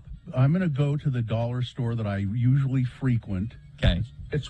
Look. Wait. It's where I got this back scratcher. I got it at the dollar store. Okay. All a dollar does have refrigerators and freezers in them. The Orem location has had milk and frozen burritos and more. So, yeah. Well, maybe I've missed it, but I'll check. Okay. It's important. Coming up in a moment. Oh, I told you. Currently, goats are prohibited. Yeah, we got news. Kevin Spacey. Oh, the problems just don't stop for that guy. Charged with 4 counts of sexual assault and 1 count of causing a person to engage in, I won't read that word, engage in sexual activity without consent. In other words, rape. The UK's prosecution agency, Crown Prosecution Service, spent over a year reviewing a file sent to them by the Metropolitan Police. The CPS has authorized criminal charges against Kevin Spacey for 4 counts of sexual assault against 3 different men. He was also charged with causing a person to engage in, again, I won't read that word, sexual activity without consent. The charges follow a review of evidence gathered by the Metropolitan Police Initiative. Now, he has a bunch of problems that has caused his career to die. Mm-hmm. So he's continuing to engage in criminal behavior. Is this a current charge? Yes. Yeah. Recent. Well, wow. I mean, it happened like within a year or something. Oh, okay. But yeah, because Kevin. The charges are just being filed. Help! I've escaped from Kevin Spacey's basement. Help me! He had a lawsuit brought against him by a guy in America, and he lost that in 2021. So, Justin Timberlake has sold his entire song catalog, joining a wave of recent stars who are selling the rights to their music. London-based firm Hypnosis Song Management announced Thursday the purchase of the singer's copyrights on tracks that he wrote or co-wrote, a total of around 200 songs, according to the CEO of that company. Among Justin Timberlake's #1 hits now under the control of this company, Sexy Back, Can't Stop the Feeling, and Mirrors. So I guess it was worth it to them. They get royalties now. I was going to say, like those are a few big songs, but Justin Timberlake isn't really known for his deep tracks, right? But he sold 200 songs. He sold them all. But that was bigger for like Springsteen. When was it? 6 months, a year ago, when he sold his entire catalog. He's got an extensive discography. He broke Bob Dylan's record, I think. Yeah. Bob Dylan sold, you want to talk extensive discography, or as I would put it, to be relatable, lots of records. Right. Bob Dylan has tons, and he's sold all of those. Anyway, let's move on. 1 in 5, it says, adult COVID survivors under the age of 65 in the United States, 1 in 5, has experienced at least one health condition that could be considered long COVID, according to a big study done by the Centers for Disease Control and Prevention. Among patients 65 and older, the number is even higher, 1 in 4.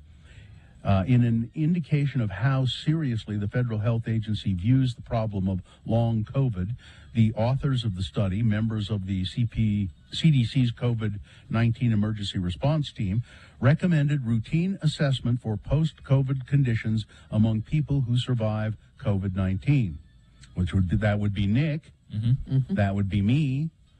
I don't think I'm experiencing any lingering health conditions from having it. I don't seem to be. I know several people that are. My wife had chronic fatigue before me and her got COVID at the same time back in October, and she is fine otherwise, but she'll talk openly about it. That's the only reason I'm talking about it on air, but she can't go a day without taking a nap now, ever since COVID. Yeah. I kind of like that idea, though. I'd like to take a nap every day. In both age groups, COVID patients had twice the risk of uninfected people of developing respiratory symptoms and lung problems, including pulmonary embolism, the study found. This is a story in the New York Times. In August of 2020, law enforcement officers from 5 agencies converged inside the hallways of the school in Uvalde, Texas, their guns drawn. They were role-playing how they would halt a gunman. This was done in 2020 at a school in Uvalde. The training detailed in documents reviewed by the New York Times was part of an overhaul of security preparedness in Uvalde and across much of Texas. Uvalde school officials were doubling their budget for security, updating protocols, adding officers to the district's police department, and the city's separate police force dispatched its SWAT team in tactical gear to learn the layout of school buildings. Okay. Well, why? They may have known the layout, but they didn't rush in there, did they? None of the extensive preparations halted the rampage that occurred this week. None of these preparations. Family members who had rushed to the scene said they pleaded with officers who were assembling outside the school, please go in there. Stop this. The carnage has renewed a decades-old debate about how to end the horror of U.S. school shootings, with many Texas political leaders once again calling for heightened school security measures, not gun control. No, can't have that. Others, pointing to devastation even on campuses that have invested heavily in security, said such a singular focus could not, probably will not stop a committed killer with access to those kinds of weapons. A judge has ruled Lori Vallow Daybell and Chad Daybell. These two are really peaches, aren't they? Yeah. Up in Fremont County, Idaho, accused of killing Lori's two kids. The judge has ruled that they can be tried together. The trial is not going to get going until January of next year.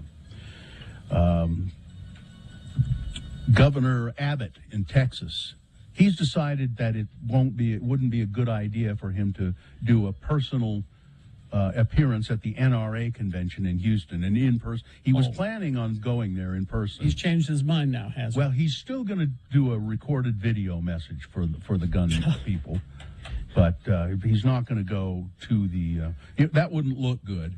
So it's a recorded endorsement as opposed to an in-person endorsement. Yes, how is that a stance on anything? It's not. It's not at all. Either double down and go or don't show up at all. Yeah.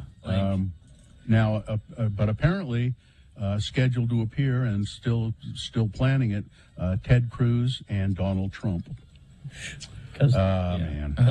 there's an audience to be talked to. Pepsi-Cola hits the spot. 12 full ounces. That's a lot. Mm-hmm. Pepsi will no longer sponsor the Super Bowl halftime show. How long have they been? It seems like a very long time they've been. It has been. It has been a long time. Yeah. At least a decade. They have done it. Yeah, it says a decade's worth of 12-minute performances showcased 26 musical acts, 167 Grammys, 1,000 hit songs. Anyway, they're going to aim their efforts somewhere, some other direction. No more Super Bowl. All right. Weather, traffic. Yeah, weather. Enjoy the sunshine today because it is going to be cloudy and rainy your entire Memorial Day weekend. So whatever picnic plans you had, you might want to, throw them out the door. I was going to sit on the patio and read comic books. Yeah, that is brought to you by at Strong Volkswagen. Your engine and entire drivetrain is covered for life. No charge, plus paint, dent, and glass repair. Even car washes for life. No charge. StrongVW.com. The only incident that I'm still seeing on UDOT is that crash a few minutes south of Draper, southbound on I-15. That is causing minor delays, but it seems for the most part everyone is sleeping in before their big Memorial Day vacation plans. So if you see something, tell me about it. 33986 is the number to do that. That is brought to you by Are You Searching for Pokemon? Locally owned Hastur Games has the best selection of Pokemon, Dungeons, Dragons, Magic, and more. Shop online at HasturGames.com or visit our store at 6831 South State. Curbside service is available. Owner candidate number 3. Currently, goats are prohibited. Cedar City, Utah.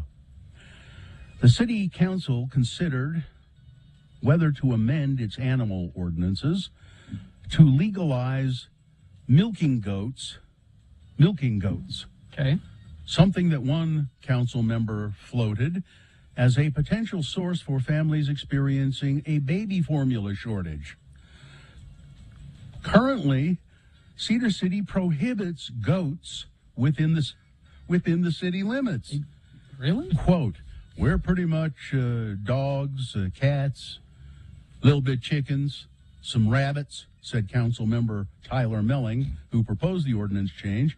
Council Member Melling questioned why the restrictions exist in the first place on goats, whom he said have a variety of uses. Well, he argued it could also be a potential source for some families who are experiencing a shortage of baby formula. His own child had to use goat milk because of allergic reactions. But Council Member Melling said that to obtain it, they had to go to another city where goats are legal. So he would have started a goat farm. Goat milk is not the same as breast milk or formula, he cautioned in an interview. Nutritionally, it's different. It is better than cow's milk. At the end of the day, this can be an option for families in a time of crisis. The Utah Department of Health said it does not recommend goat's milk as a substitute for baby formula. University of Utah Health cautioned that it can result in deficiencies of important minerals for very young children. But Cedar City, you can't do it because goats are banned within the city limits. Council members questioned whether it'd be a nuisance to allow goats. Others supported it, saying those who are serious about raising goats will be responsible goat owners. Oh, I'm sure they would be. Do you want a goat farm next door to you? I'm stunned that they... I mean, I don't want a goat farm next to me, but if somebody wants to have a goat in their backyard, one goat, I'm fine with that. That's a goat farm. No goats allowed in Cedar City. It sounds to me, Carrie, you're treading dangerously close to being a goatist. Call me a goatist. I grew up in a town where people had goat farms next door. Well, not something you want. It's several goats. They had several goats. It's worse than chickens? Like a chicken Chickens are bad, too. Yeah, because I know at least in Davis County where I grew up, people had chicken farms in their backyard in the suburbs, and they were loud as hell. That's awful. No one has just one goat. Right. Well, you can have just one goat. Okay, write the law so it's just one goat. Okay. Well, you could. I mean, you could say goats are allowed, but you're not allowed to have more than one. You are allowed to have one goat. Yeah. And even then, that's one too many. I love goats. I do. Doesn't sound like it. I just don't want them not in my backyard is what I'm saying. You're a NIMBY when it comes to goats. You're a goatist. That's what you are. Voter candidate number 3. Currently, goats are prohibited. All right, let's review the first two and vote. These are pretty light voter candidates, but, you know. Number 1, he really needed that paper. A drunk, armed man in Ohio went into a Dollar General, stole one thing, a pack of toilet paper. Voter candidate number 2, he is pretty easy to find. An armed robbery suspect in Maryland. Robbed a 7-Eleven, but he did one thing that was really wrong. He dropped his wallet in the store, left it behind. And voter candidate number 3, currently, goats are prohibited. As Brett says, I got to get out of this one goat town. All right, you've got to decide of these 3 candidates which one is the worst, which one deserves to be boner of the day for today. 1, 2, or 3. Remember your candidate number. The one that you think should win, put that single digit in the message of a text, and then text that to 33986. That's one way to vote. Another is to call Katie in the producer's booth. She will take your voice vote and is doing so now at 877-602-9696.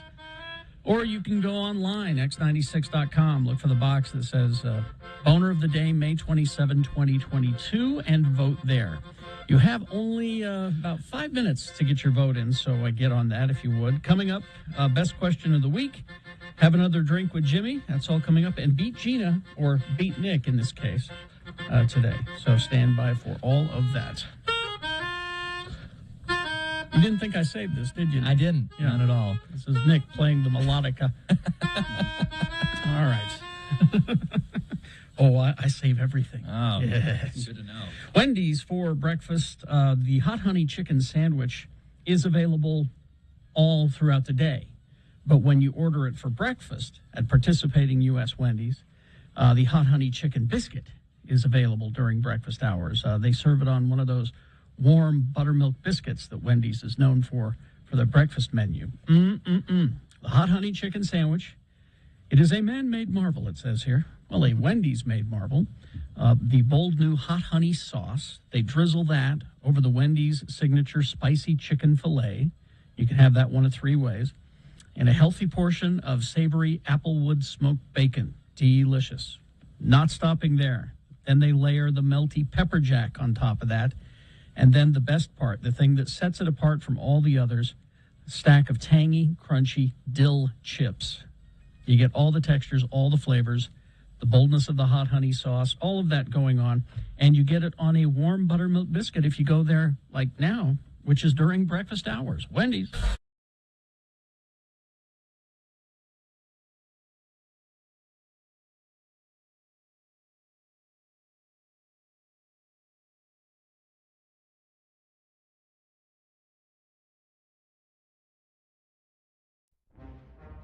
It is the 23rd century.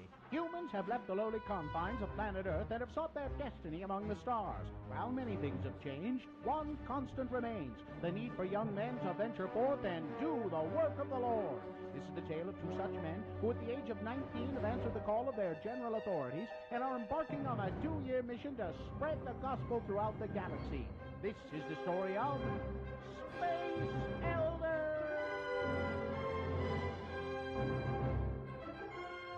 In this episode, we find our elders rendezvousing with Zone Leader Hansen on some distant planet in the BFE sector. Hey, Butch, what you got there? It's a care package for my folks. You know, my mom means well, but she just doesn't understand the physics involved in sending stuff from home. Well, what do you mean? Well, the cookies she sent are fine. They're hard as a rock, just the way I remember them. It's the lime jello with shredded carrots in it that causes problems. You know, even in Tupperware, this stuff goes bad after a week in hyperspace. Missionaries who have eaten this stuff have been known to develop a form of space madness. Wow. Oh, look, here comes Zone Leader Hansen right now. I have discovered the most incredible object. It allows us to view any period in the history of any planet. We can research early church history. This discovery will allow me to get reassigned back to Earth and leave you two losers far behind. Great. Glad to hear it. What's that have to do with us? Since you weren't having much luck in the field, I figured that you wouldn't mind watching my discovery while I go back to Starbase 182 and file my report. Hey, are you eating while I'm talking to you? Give me that. Sorry. Say, green jello with carrot shavings. I haven't had this since I left home. But sir, I think you ought to know that... Quietly, Hi, he's eating. Shut up, the both of you right now. This jello tastes funny. He's gone mad. He's got space madness. We better go after him. Okay. Hey, what's that thing right there?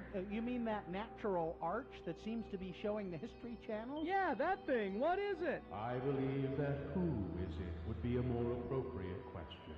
Is that you that said that, Butch? No.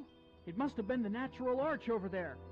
Okay, I'll play. Who are you, and what have you done with Zone Leader Hansen? I am the guardian of forever. Hansen has entered through me into your world's past. Entered through you? Well, I guess we can get back to tracking now, huh, Lehigh? No, we most certainly can't. Huh? We need to get Zone Leader Hansen back and cure his jello-induced space madness. Come on now, Lehigh. He was a little weird before my mom's jello. Are we sure he's sick? Where in our world's history is Hansen now, Guardian? He was asking questions about Mormon history and about lime jello in particular. He entered as I was showing him the Relief Society meeting where sisters first began to experiment with lime jello. Well, if he disturbs that meeting, the timeline of church history could be permanently changed. Let's go, Butch. Whoa! Will Zone Leader Hansen change church history? Can Butch and Lehigh get him to go before he does? Will the Relief Society let Hansen anywhere near their test kitchen? Tune in next time to hear Relief Society President Mulestein say, I'm at a loss, sisters. We've tried shredded beets, cauliflower, radishes, eggplant, zucchini, and rutabaga. Nothing seems to go with this new lime jello stuff. Excuse me, sister. I think we can help. I don't think we should go against the prime directive, Bush. How did you get in here? One wrong move and you'll see the business end of my skillet. Just like the last kid who wandered in here and tried to tell us how to conduct our business. Other kid? Oh, hey, it's Zone Leader Hanson. She's knocked him out cold. Nice going, ma'am. Wish I'd have been here to see it. Tell you what, we'll get him out of your way and you can go back to doing what you were doing.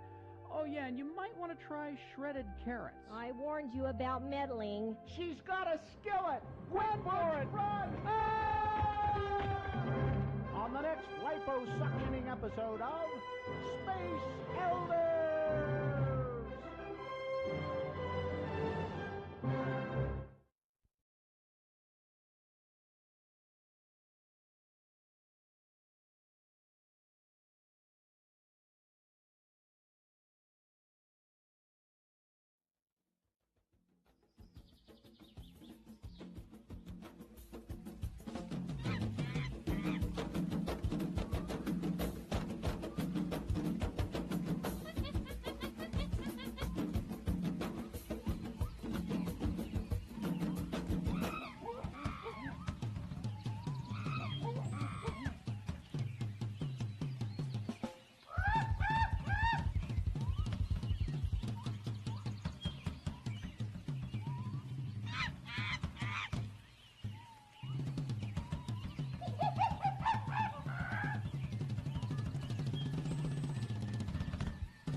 Let's award boner of the day, which is brought to you in part by Pasta Limon.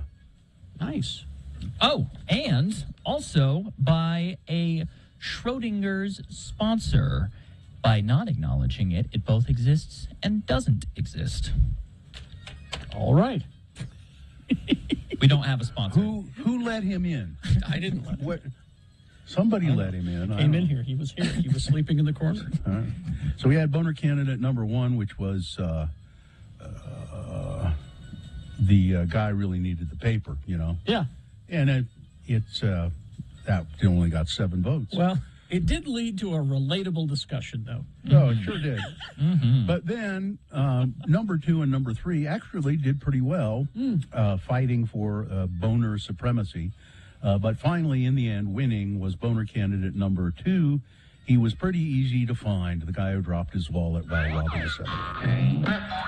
3 reasonably lighthearted boners for a weird week. That is the boner of the day for today, May 27th, 2022. Now qualified to be boner of the week.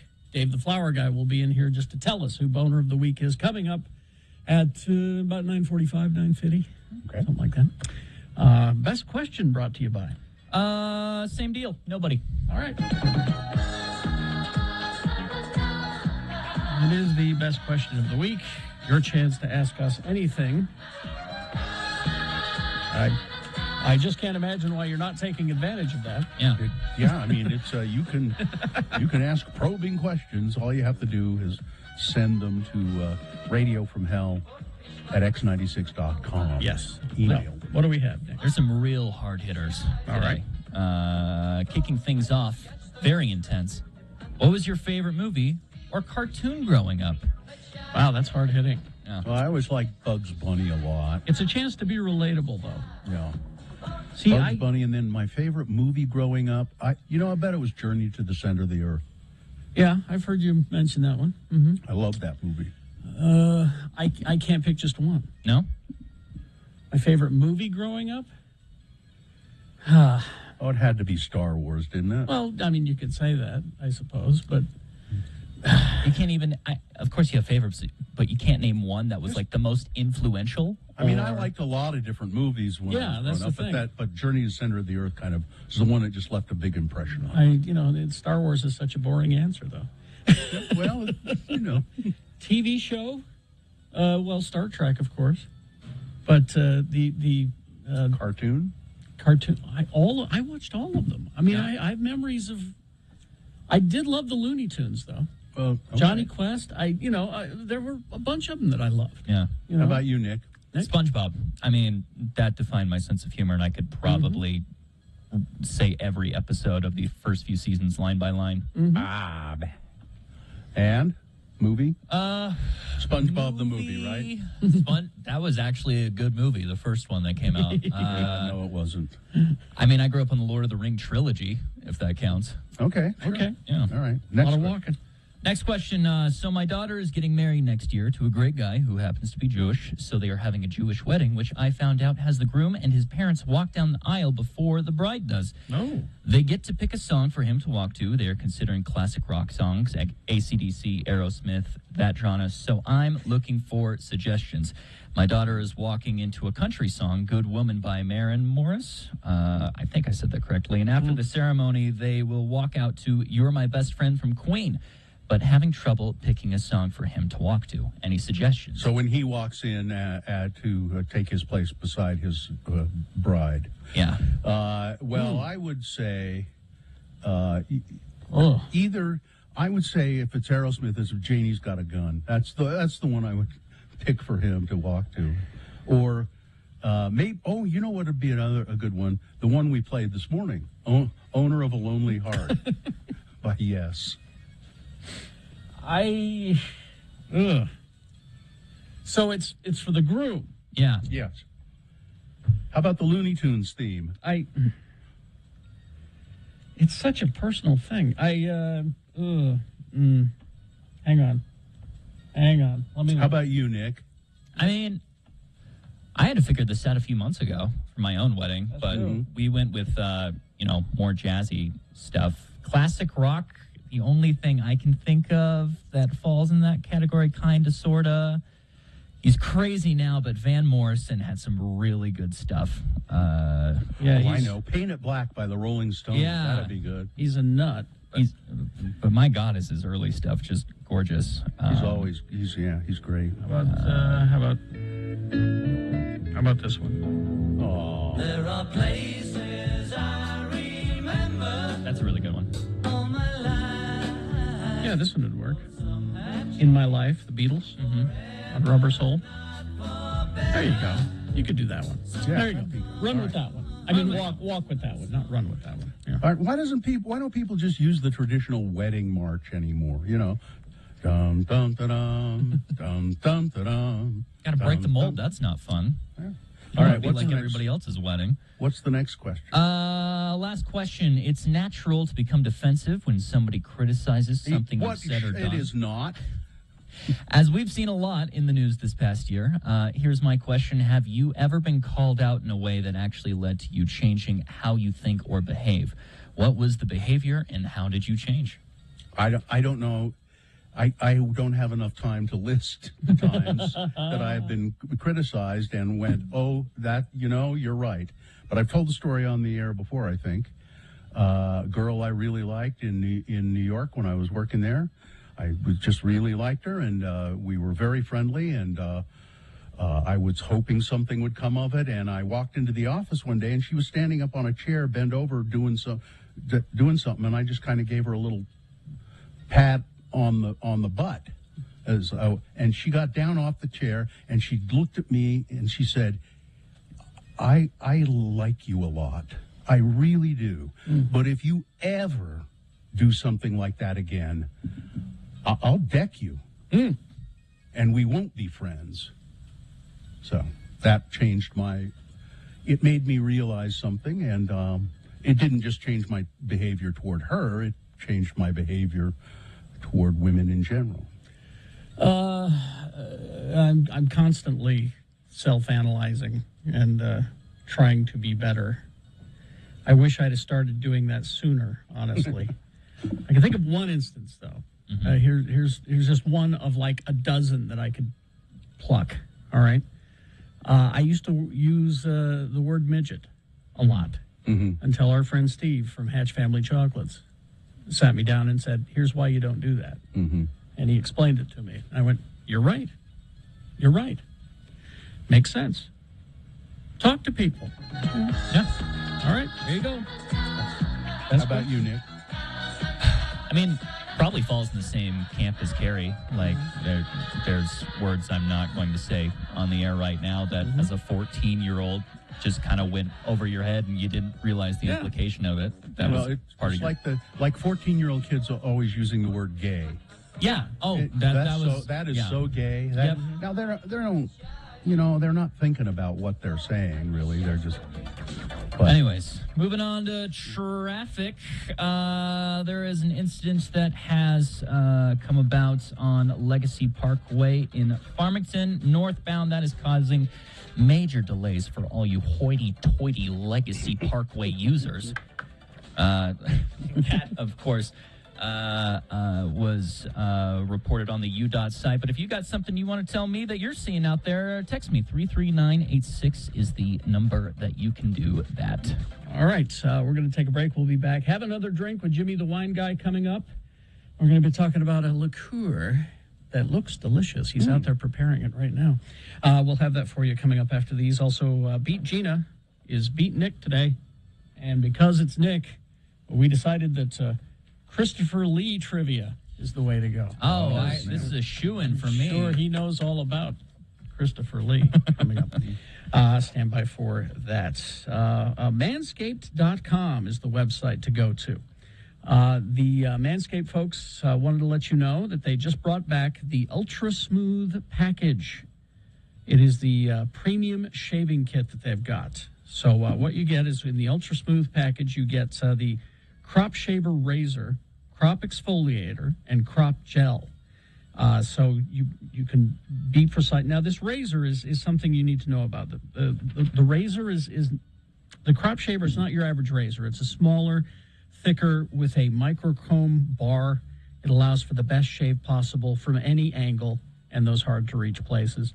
The crop shaver and the crop gel, all three of the, and the other thing, they're all vegan, cruelty-free, sulfate-free products included so that you know you're in good hands, so to speak. You'll get 20% off plus free shipping with the code X96 at manscaped.com. That's 20% off plus free shipping with the code X96 at manscaped.com.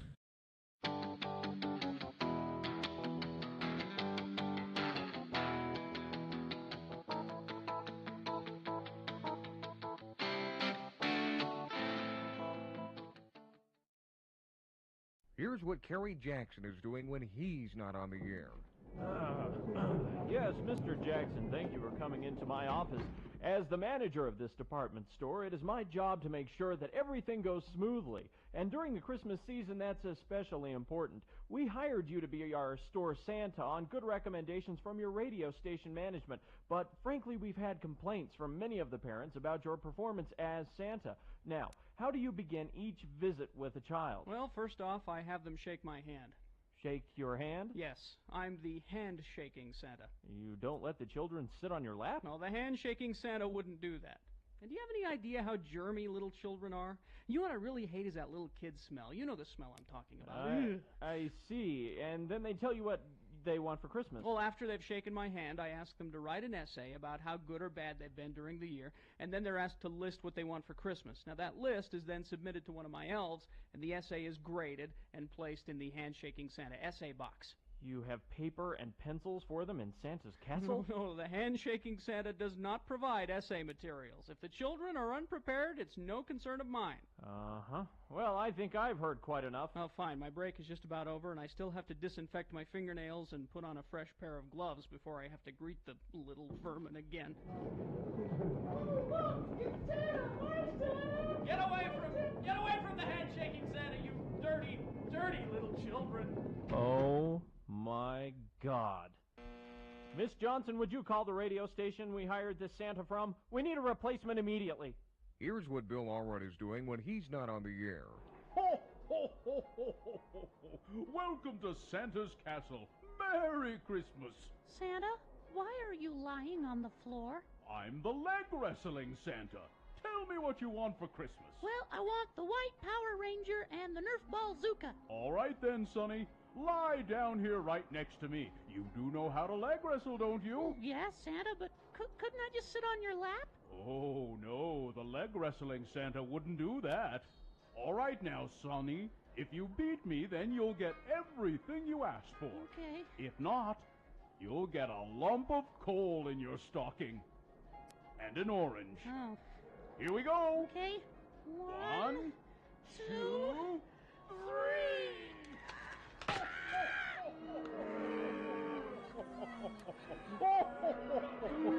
Sorry, Sonny. You lose. Get him out of here, would you, my little helpers? Who'll be the next to challenge the leg wrestling Santa? Why don't you leg wrestle me, Mr. Butthead, jolly old sucky claws? Aren't you a little old to be leg wrestling Santa? You're pretty tough with these kids. Let's see you take on someone your own size. All right, then. You lie down right here. Good.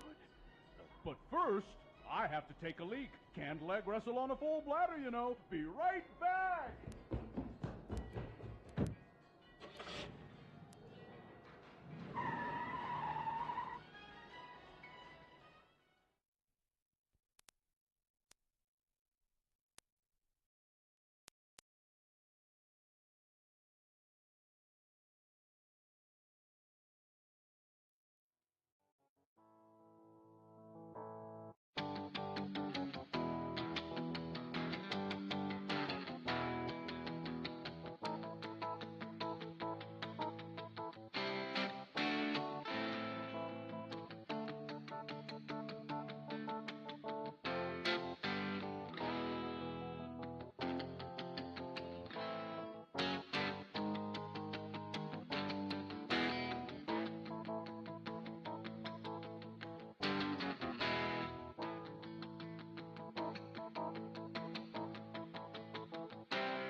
This is a sponsored feature, I'm sure, brought to you by Boostique features accessories for home and professional bars, plus non-alcoholic beverages. Get 15% off your purchase when you mention you heard Boostique on X96.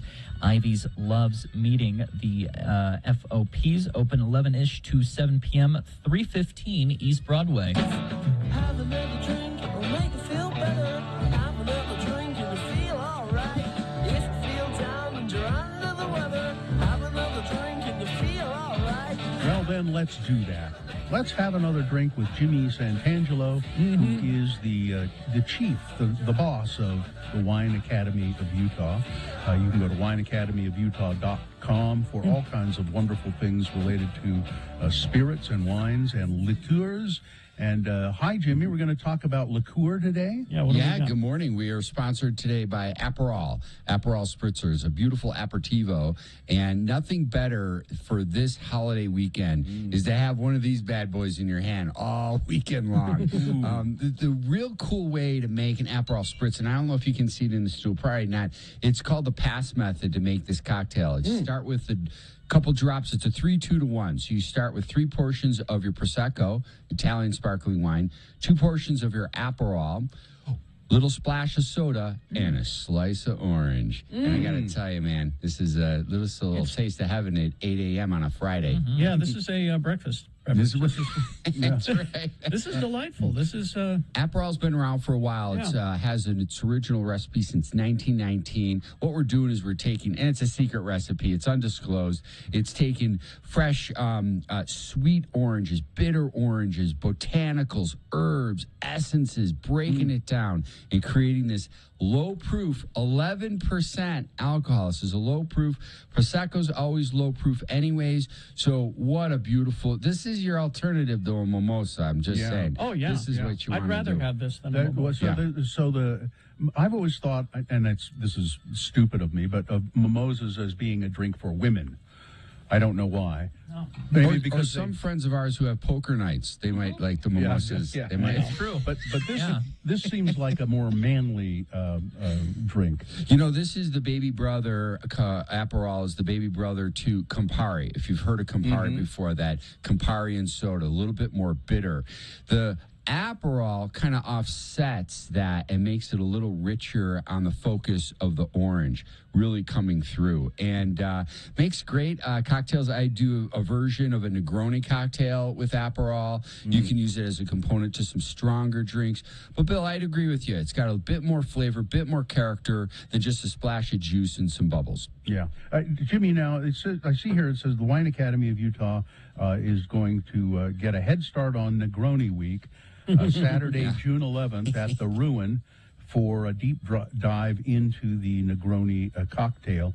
If you used Aperol instead of, what is it, Campari in a Negroni? Yeah, Negronis are equal parts of gin, that's your primary spirit. Then you have Campari, and then you have sweet Italian vermouth.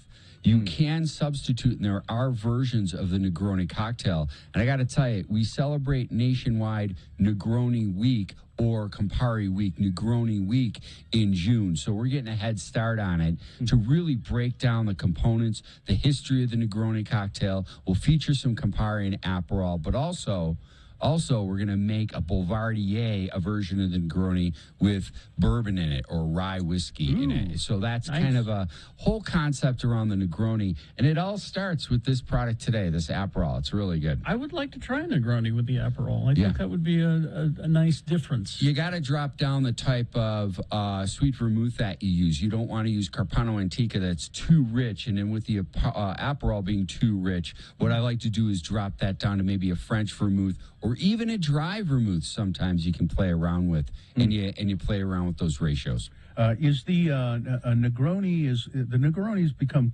more popular in the recent years? Is it lower in alcohol necessarily or not? No, it's all spirituous liqueurs in the drink. You have gin, which is typically 40 to 46%. And then, of course, Campari and vermouth have alcohol in it, but low. So it is what we call a strong drink, and it's very well balanced. And I think, Bill, the popularity of Negroni came about with this Campari Week celebrating in the month of June each year for the last couple of years. But also, as soon as you start adding whiskey and subbing out that gin with it, all of a sudden people are taking note. Yeah. So this is an easy spritz to make. It's 3 parts Prosecco, 2 parts Aperol, 1 part soda. Yeah. I would assume you have that recipe on your website, Wine Academy of Utah. Yes, I made it actually this morning, so check out the Instagram posts. And we also have a nice photo of it that Katie will post as well. We can drop in the recipe. That's a pretty cocktail. Is that an Aperol glass? Yes, we have some signature glassware for you. Yeah, little nice. Slice. Yep. Nice. I'm gonna try. And now, Aperol is readily available in Utah liquor stores. You want a price? They come in 2 sizes. Yeah, they come in 2 sizes. This is featured the 375 or half bottle, and this and a half bottle of Prosecco and a little can of soda water and maybe an orange hanging around. You're good. You're good for the late morning, early afternoon. Good for a picnic. And it does come in the larger size, 750 ml. Okay. Nice. Unfortunately, the liquor store doesn't open till 11. It's going to be a busy day today, I'll tell you. Yes, because they're closed on Monday. Yeah, Monday they're closed. All right. Stock up. Thank you, Jimmy. WineAcademyofUtah.com, and don't forget the event at the Ruin, June 11th on Negroni Week. That's right. Thank you. Thank you, Jimmy. You got it. Enjoy the weekend. You too. WineAcademyofUtah.com. Have another drink and you feel all right. Yes, sir. Taking a peek at UDOT, it seems the only major incident is that one that just developed on Legacy Parkway in Farmington. That is northbound, and if I believe Legacy ends there in Farmington. So I would guess this time of the day that's probably not going to impact your commute, but still keep it in mind. However, you're the ones out on the road. If you see something and can safely do so, please say something. 33986 is the number to do that. Do you owe $10K or more in back taxes? Multiple unfiled years? Contact McClure and Stewart for a free consultation. Go to McClureandStewart.com today. Coming up after this and a song, it's Beat Gina, but since Gina is not here to be beaten, it's Beat Nick. Beat Nick. I like that. Beat Nick. I like it. Beat Nick. Thank you. Beat Nick. Waiting for... All right. But we've got Gorillas tickets to give away if you beat Nick at Christopher Lee trivia, because I know he's well versed in Christopher Lee's filmography. And I'll make it fair for you and down this cocktail before we get around to it. 877-602-9696. Call and line up to beat Nick for those Gorillas tickets. OpenDoor.com. I went to OpenDoor.com/myoffer. It's important that you do the OpenDoor.com/myoffer. Saw for myself just how easy it is to request an offer on your home. So, who knows what's happening? New baby, new job. Maybe you're upsizing, downsizing. You can sell directly to Open Door. And they will make you an offer in moments. Hundreds of thousands of people have already requested an offer on their homes. And all you have to do is go to opendoor.com/myoffer, enter in your home's address, tell them a little bit about your house, and they will make you an offer in minutes, oftentimes. They take a look at your house, along with recent sales in your neighborhood. They come up with a very competitive offer, a real offer. So be sure to... get a free offer on your house at opendoor.com/myoffer. Offer eligibility varies. Open Door is represented by Open Door Brokerage, Inc., license 02061130 in California, and Open Door Brokerage, LLC, in its other markets.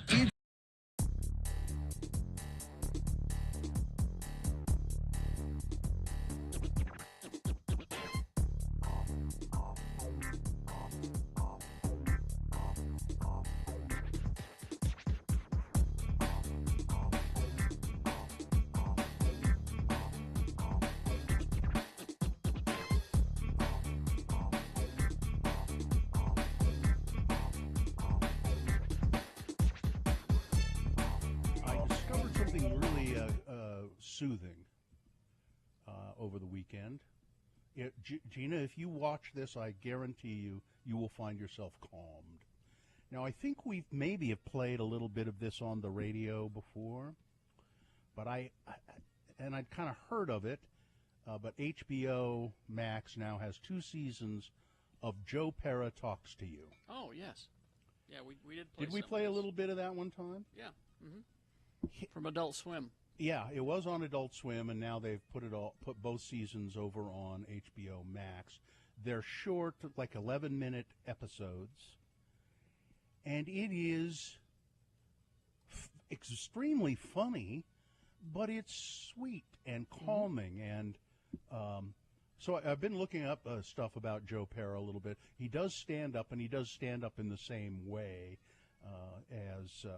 as he does this show. But he plays this character, although that's his real name, who lives in a little town in Michigan, I think, by the shores of one of the Great Lakes there. And he I don't know, what does it remind you of? Have you watched them, Carrie? Have you watched them, or just... Well, it's just, it was the one that I brought to the show was Relaxing Old Footage with Joe Pera. And it was just a bunch of stock footage of, like, drone shots flying over trees, in the woods. Mm-hmm. Oh, here's stock footage of a bear catching a salmon. You know, and he would just narrate these things, and he would talk about how he's here to help you relax and calm down with this relaxing old footage. It's so at the end of one of the episodes I watched, he said, well, I hope you enjoyed all of that, and now I'm going to do a treat here, a treat that we do in our town. It's called a warm apple. Would you like a warm apple? You got some there? No, he's but the show you're talking about is his series. He does has a TV series. Yeah. Straight man to Austin Powers. She's one of the few people who can rein him in, and that is no small feat. Can you imagine if it were only Austin Powers? It would be chaos. A town where all the stoplights are green. Fun to imagine, but in real life, fatal. Also, now, she's this is one of the only people in the movie not played by Austin Powers. It's just too bad that in the second film, she turned out to be a fembot. Now, there's footage of a drone, drone footage flying over fall foliage. So it doesn't have anything to do with Austin Powers. Nothing to do with Austin Powers, just him talking.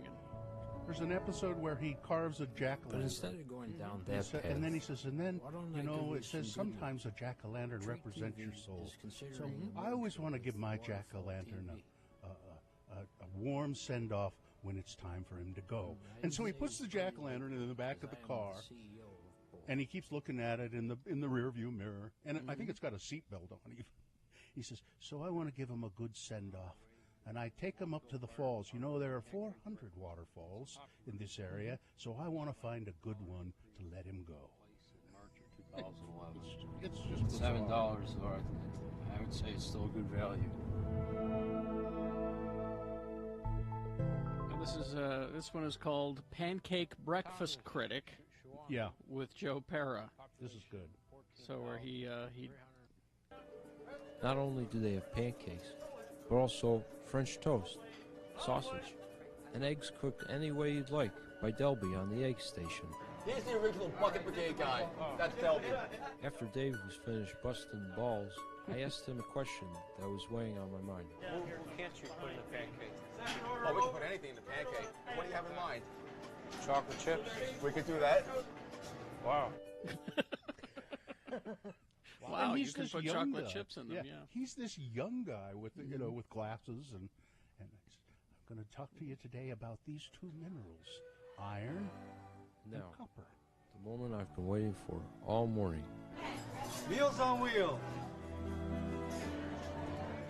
They put the sausage in the pancake for me. I guess it pays to have friends in the kitchen.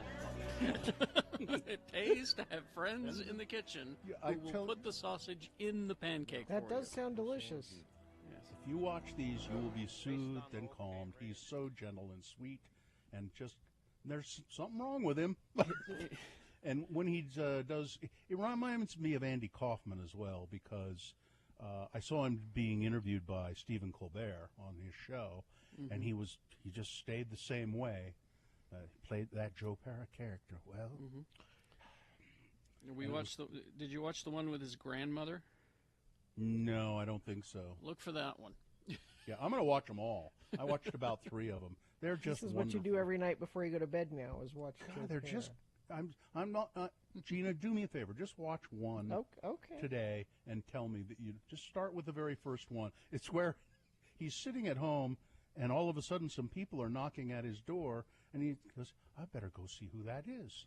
And he goes and opens the door, and these people, this family, just bursts in. He says, yeah, we'd like to buy your house. He says, I don't think my house is for sale. And then he looks outside, and there's a for sale sign out in front of his house. Wow. And he goes, oh, gosh darn it, some kids must have put that sign there. And then he says, but I don't want to disappoint this nice family, so I'll let them look around.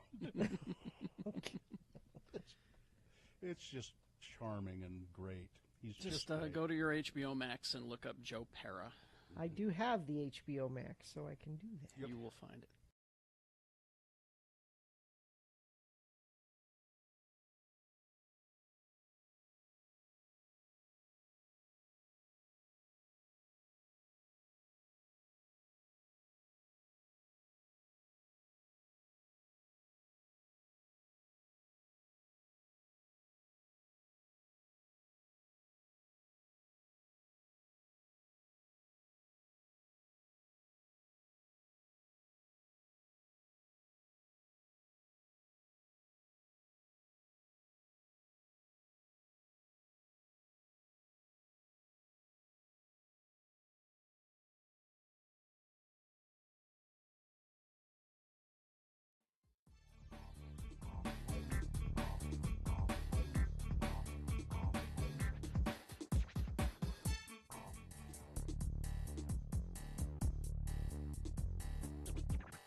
And now, it's time for the most relatable game on the air today. It's the game that even Joe Sixpack can play along with. It's Beat Gina. I'm your announcer, Johnny Ola, and because Gina is off top gunning today, it's Beat Nick. Hey, Beat Nick. Like, wow, man, Beat Nick Daddy-O. And now, here's our own long, cool daddy, the star of Beat Gina, Kerry Jackson. Thank you, Johnny Ola. Thank You're you welcome. so much. All right, let's get a contestant on the phone. We're giving away Gorillas tickets, and it looks like the computer has decided that Brock is our contestant. Hi, Brock. Hello. Brock, hi there. All right, Brock, we're going to toss a coin to determine who goes first in the game. It will give you an advantage if you call it correctly. Heads or tails, Brock, please. Let's go with heads. All right, coin toss app says tails. That means Nick. Nick goes first. I'm sorry, Brock. He has the advantage in the game now. All right, what we're going to do is I'm going to ask Nick the question first. He has the question exclusively to answer. If he gets it correct, he gets the point. If he does not get it correct, then you get a chance to answer it correctly. Steal that point away, and we'll go back and forth till one of you has 3 points to get those Gorillas tickets. All right, because Nick hasn't got tickets to see Gorillas yet. He's very excited. It is, were he still with us, Christopher Lee's birthday, the actor. All right. Saruman and Count Dooku. Okay, Yeah, let me erase those two questions. I'm intimidating Barack. That's I wrote, so we can't use those now. Oh, all right. no. Okay. Nick, what was Christopher Lee's first classic movie monster role? Okay. Something that he is known for. Was it A, Dracula, B, Mansquito, C, Frankenstein's monster, or D, the Ginger Dead Man? He strikes me as a Dracula type. He did play Dracula, Nick, but not his first time. Oh, no. Oh. That is not. All right. Have a chance to steal, Brock. Well, I was going to go with Dracula because I knew about that, but we'll go with Frankenstein's monster. That was his first. There we go. Keyword being 1 first. point for Brock. All now, right. Brock, you have control of the question. You could gain a big advantage here. All right, Brock. In what movie did Christopher Lee shoot all of his scenes in one day? All of his scenes were shot in one day. Was it Lord of the Rings, Return of the King? B, Quaxer Fortune Has a Cousin in the Bronx? C, Blackenstein? Or D, Star Wars Episode 3, Revenge of the Sith? Let's go with Star Wars. Star Wars is correct. Brock, you're cleaning up here. It's 2-0. Nick, you control the question. You'd better get this one. This is it. All right, Nick. What role did Christopher Lee turn down and then later say it was his biggest mistake to turn down that role? Okay. Was it A, Tabonga the Tree Monster in From Hell It Came? Right. B, Dr. Samuel Loomis in John Carpenter's Halloween? C, Sophie in Sophie's Choice? Or D, Dumbledore in Harry Potter? I think I'm going to go with D on this one. Dumbledore in Harry Potter? Really? Oh, Brock, you have a chance to sweep the game by Nick. Apparently, is not such an expert on. I thought he Christopher was. Lee. Could I get the answers again, please? The answers are A, Tabonga the Tree Monster in From Hell It Came, B, Dr. Samuel Loomis in John Carpenter's Halloween, or C, Sophie in Sophie's Choice. Go with B. That is correct. Brock, it's a clean sweep for you. Wow. 3-0. All right. You win the game. Way and to go, Nick, Brock. Nick, you have nothing. Nothing. You Well, get thank you, nothing. guys. Well, Congratulations. Good day, sir. I hope Brock enjoys seeing Gorillas over at Vivint Arena this upcoming September. All right. And now, Brock, if you hang on the line, a nice woman will come on the phone and tell you how you can get your tickets and what procedure you have to go through. All right? Thank you guys so much. Those were actually a lot tougher than I thought they would be. Well, there you go. I have to leave now. I'm spending the weekend tending to my worm farm. Worm farm. Oh. Yes. Big Johnny's worm farm. So long. All right, thank you. Big Boy News and Opinioendo now brought to you by... Stop by your locally owned and operated Big O Tires for the Memorial Day sale and buy 3, get 1 free savings with financing options available. Big O Tires, the team you trust. Thank you. Well, I'm starting to see some reviews come in for Baz Luhrmann's Elvis movie, and they're not bad. Here's one from the Hollywood Reporter. It says, how you feel about Baz Luhrmann's Elvis will depend largely on how you feel about Baz Luhrmann's signature brash, glitter bomb maximalism. Just the hyper-caffeinated establishing section alone, even before Austin Butler comes on as Elvis. So even before you see him, you're already just spinning. And that's Baz Luhrmann. That sounds like, yeah. It's like over the top all the time. And sometimes it worked really well, and sometimes it doesn't. But the Hollywood Reporter said all in all, they quite like it. And, of course, Tom Hanks as Colonel Tom Parker. That's what I'm curious about, because I was never an Elvis fan, don't care, but I want to see Tom Hanks as Colonel Tom in this. And do they portray him as that kind of evil? He was not a nice man. He was not a nice man. I hope that they play it right. One day before the jury is expected to start deliberating on the defamation case between Amber Heard and Johnny Depp, Ms. Heard took the stand on yesterday, God, this goes on, to address what she described as the persistent harassment and mockery of her abuse accusations against Mr. Depp, her ex-husband. I am harassed, humiliated, and threatened every single day, she said. People want to kill me, and they will tell me so every day. And I believe that that's probably true. I'm sure. Johnny Depp is coming across now as the fan favorite here, and she's become the villain. They have filed dueling defamation lawsuits claiming that false statements about their relationship have ruined their reputations both and hindered their careers. I think it's probably true in both cases, although in Johnny Depp's case, he has talent. In Amber Heard's case, the only thing she had going for her was, well, I won't say that. She doesn't seem very talented to me. Well, people are coming at her harder because, yes, frankly, they are. she's a woman. I mean, where was the hate of this level for Harvey Weinstein years ago? It's really terrible how they're treating her. Yeah, I don't, everything between them aside. She said, she said it's agonizing, saying that she's gotten thousands of death threats since the trial began. I don't. It would behoove Johnny Depp to maybe do something about that. Sure, and he could. He could.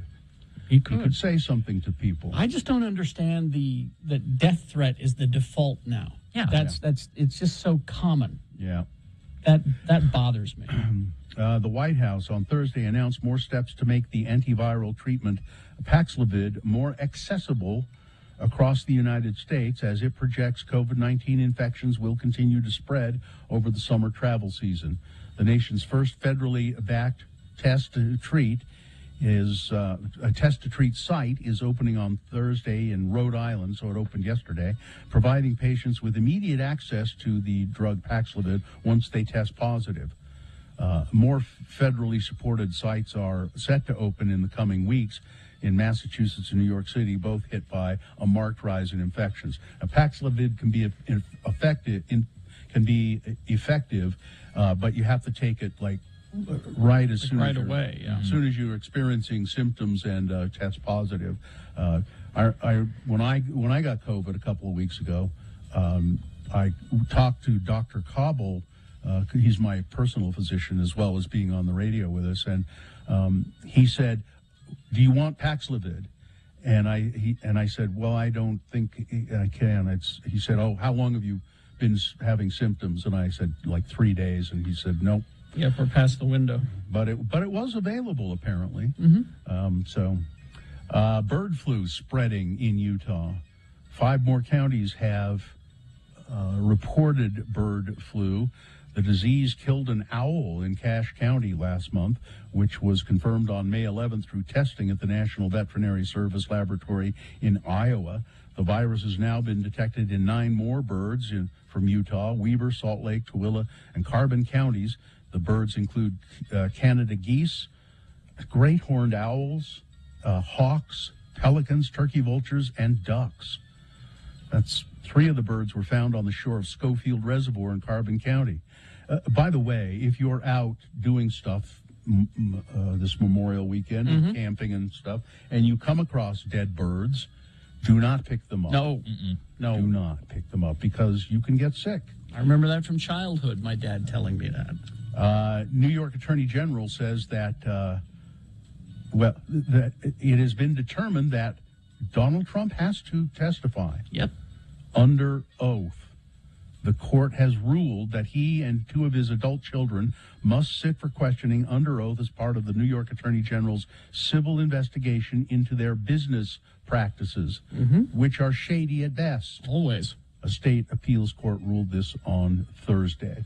And finally, one more quick story. How about, well, it's just been, there was a recent study, and I just want you both to be aware of it, that if you just warm your testicles only slightly, it can lead to infertility. So just a slight warming. Yeah, very slight warming even.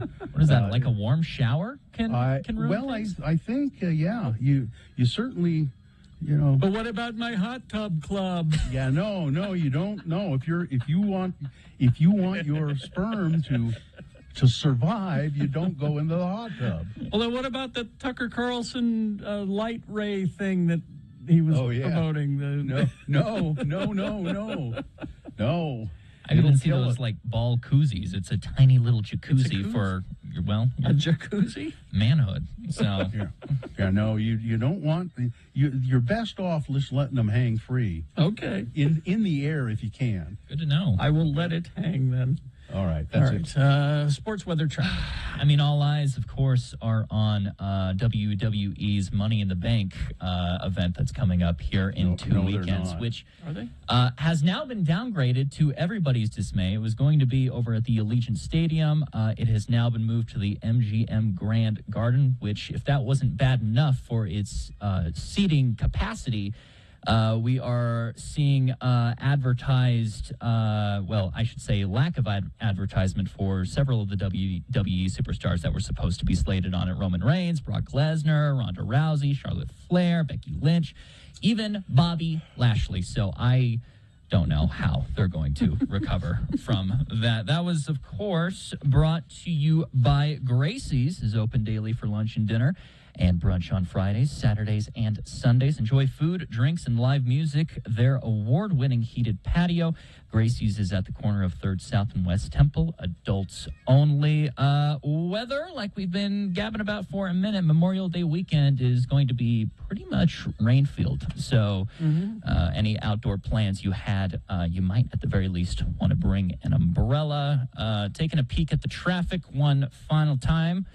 It looks like Legacy Parkway is still cleaning up that mess northbound near Farmington, but other than that, green across the valley, so you should be able to make it to wherever the hell you're going for this Memorial Day weekend. All right, thank you. Now, people are very concerned about this testicle story, Bill. They're concerned about their heated car seats. Well, yeah, I mean, I'm just saying, maybe you got to tough it out and sit on a cold seat. I mean, you could bring a padding to specifically block the heat for. But then why have the car seat? Because it's not going to warm your bum. Yeah. Well, you could make it small enough. Well, now you said koozie, and so I went with like the beer koozie thing. So I was thinking maybe a koozie with our logo on it. Oh, that's smart. To protect the jewels. Yeah, right there. Anyway, all right. We'll take a break. We'll be back. And, yes, we're going to talk about Andy Fletcher from Depeche Mode and some other stuff coming up in our next break. Stand by for that.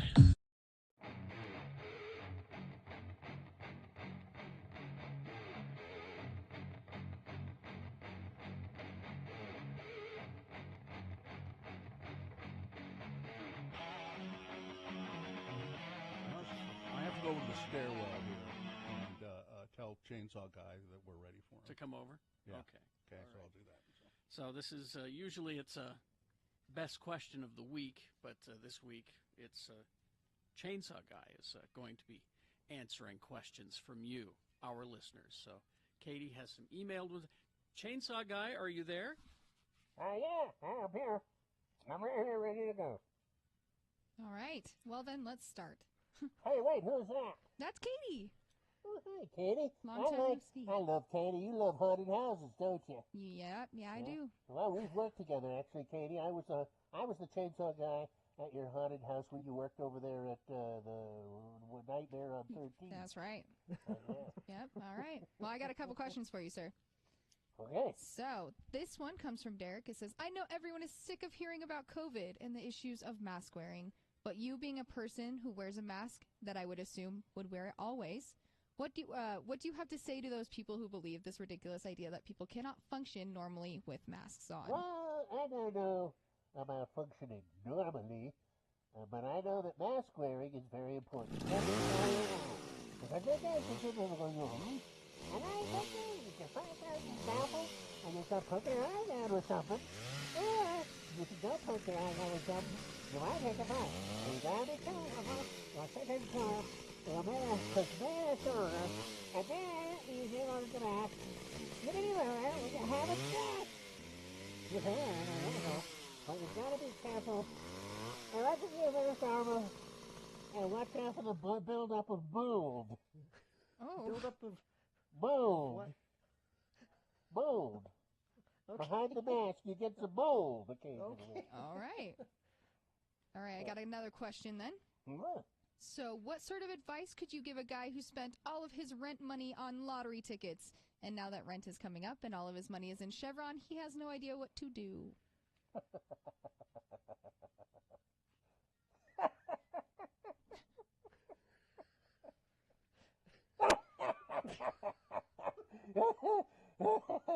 Tough. Next question. Next question. Next. Well, how long have you said that? Come on. You don't have anything to say No, about that? no. No. That's it? You got to build up a mold. All right, final question, sir. Okay, I'm ready. Wait a minute. Do you have a favorite chili recipe? Do I ever? I'm telling you, what you do is you take your cans home, and you get your cans and fill. And then, lay up her, and tilt your cans and fill. And then you take your cans off, and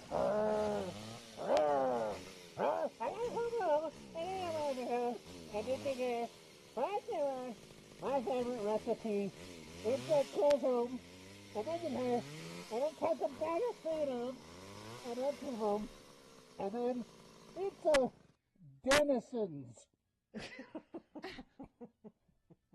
Delicious. Denison's. All right. Canned chili. Well, Chainsaw Guy, I know you've been super busy. This is your busy time of year, and for you to take just a few minutes with us every year at Halloween, it doesn't feel like Halloween unless we talk to you, and you are always so helpful and have great advice. Well, thank you. I've got to go back and work on. I'm remodeling my rec room, you know. Oh, so yeah. I got to go back and work on that. I built a display case for all of my old Playboy magazines, and now I'm going to build a little rack where I can where I put all my Perry Como records. Perry Como Perry records. Como. Listen, you put on a Perry Como and open a Playboy. Can of Denison's and I'm set. Okay. See you later. Happy Halloween, Happy Chainsaw Halloween, Guy. sir.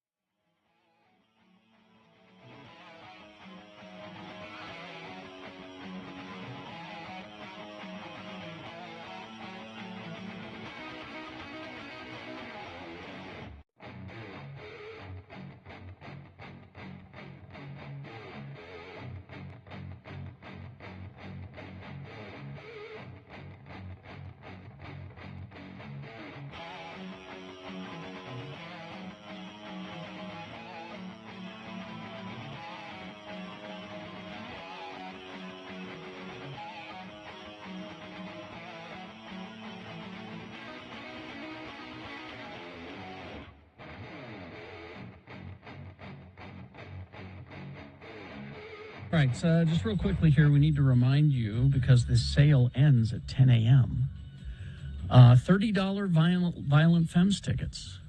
That's the whole price. Yeah. It's no fees. No, Out the door. That's the out-the-door price, $30 a piece, to see Violent Femmes, Soul Asylum. There's another band. Deep Valley. Deep Valley, thank you. So that, again, that sale ends at 10 this morning. So call your friends and say, you want to go to that Violent Femme show? We probably ought to go.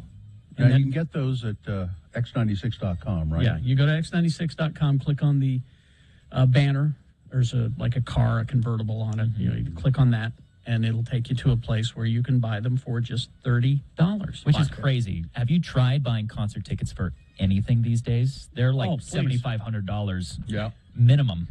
I love Roger Waters. I'm not going to see him when he comes to town. How much? I got 4 Crowded House tickets, and I won't tell you how much they were. The Roger Waters tickets, the seats that I wanted were like $400 and something. Does not surprise me in the slightest. And, again, I love him. I would love to see him again, but not at that price. Not at that price. Of course. But $30 for Violent Femmes, that's a great deal. Yeah. All right. Of course, Depeche Mode always has been it's been a mainstay of this radio station. That band has. Mm-hmm. When we first started X96, that was one of the bands, I believe, that we played 24 hours straight of Depeche Mode. Mm-hmm. Andy Fletcher, the keyboardist and a founding member of Depeche Mode, has died at the age of 60.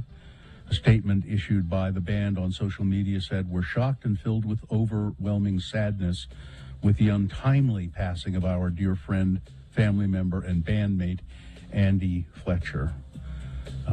Andrew Fletcher was born in Basildon, 1970s, in the late 1970s. Oh, no, the band was formed in Basildon in the late 70s.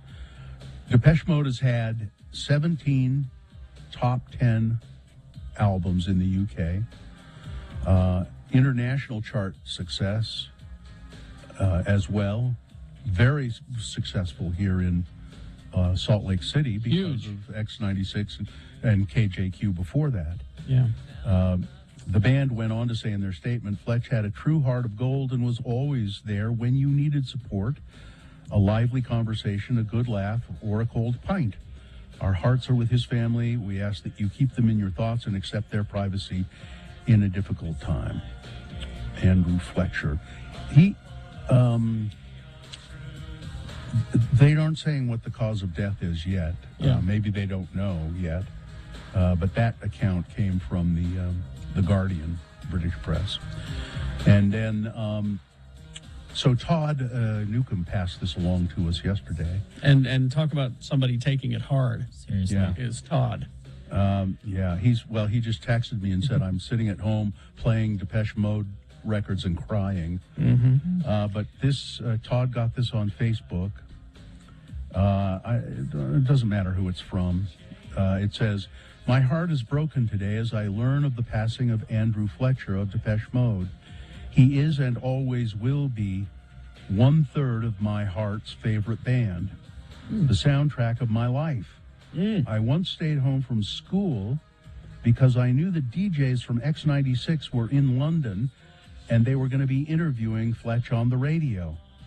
I was the first caller in and I got to talk to him on the phone. He was always funny and always kind. Rest in peace, Andy." And I think that expresses the feelings of a lot of people about Stayed home from school just to hear the interview. Yeah. Wow. I remember doing that, and you did that interview. Yeah, and it was, I don't know. We just decided, I think at the last minute almost, and Andrew Fletcher said it was okay. He said, "Will you take some questions from our listeners if they want to talk to you?" And he said, "Well, sure, absolutely." And so we patched people through. It was, yeah. He was very nice, and then I interviewed Martin Gore too, and he was exceptionally nice as well. They were very polite, nice British boys. Mm-hmm. I've not had a chance to meet any of the members of Depeche Mode. in all these years of us doing shows and things like that with them. I don't know how many times they've been to Salt Lake. A number of times. Yes, quite a few. And you know, it's Andrew Fletcher and Martin Gore both. Part of the reason they were willing to talk to us, you know, when we were in London for Fletcher, and then we were in Germany for when I talked to Martin Gore. They were doing a big concert there, and they were willing to talk to us because they knew how popular and strong they were in Salt Lake. It's like what's his name, Brian from the Violent Femmes said yesterday. Mm-hmm.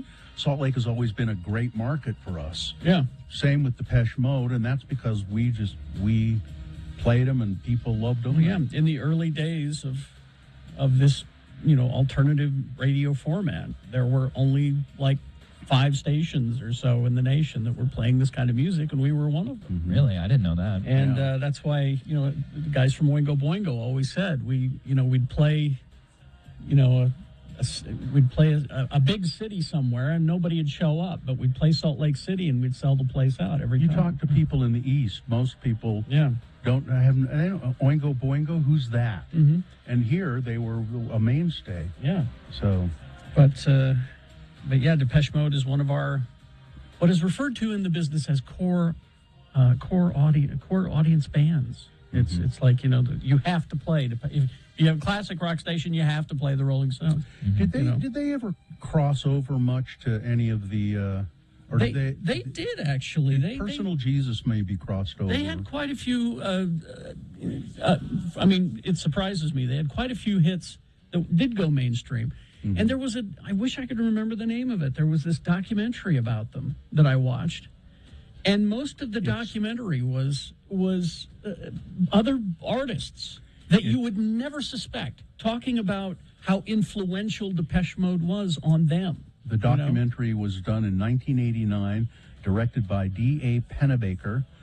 It's called 101, which was, I believe, the title of one of their albums. See, and this is a different one I'm talking about. Oh, really? Yeah, it was like one of those Netflix series where they pick an artist and they, you know, dive deep into them. Because you had people like Billy Gibbons from ZZ Top talking about what a big Depeche Mode fan he was. Really? It blew me away, Nick. I was just sitting there watching and going, what? You're kidding. And there were artists from all scopes that you would, you know, jazz artists who would say, oh, Depeche Mode.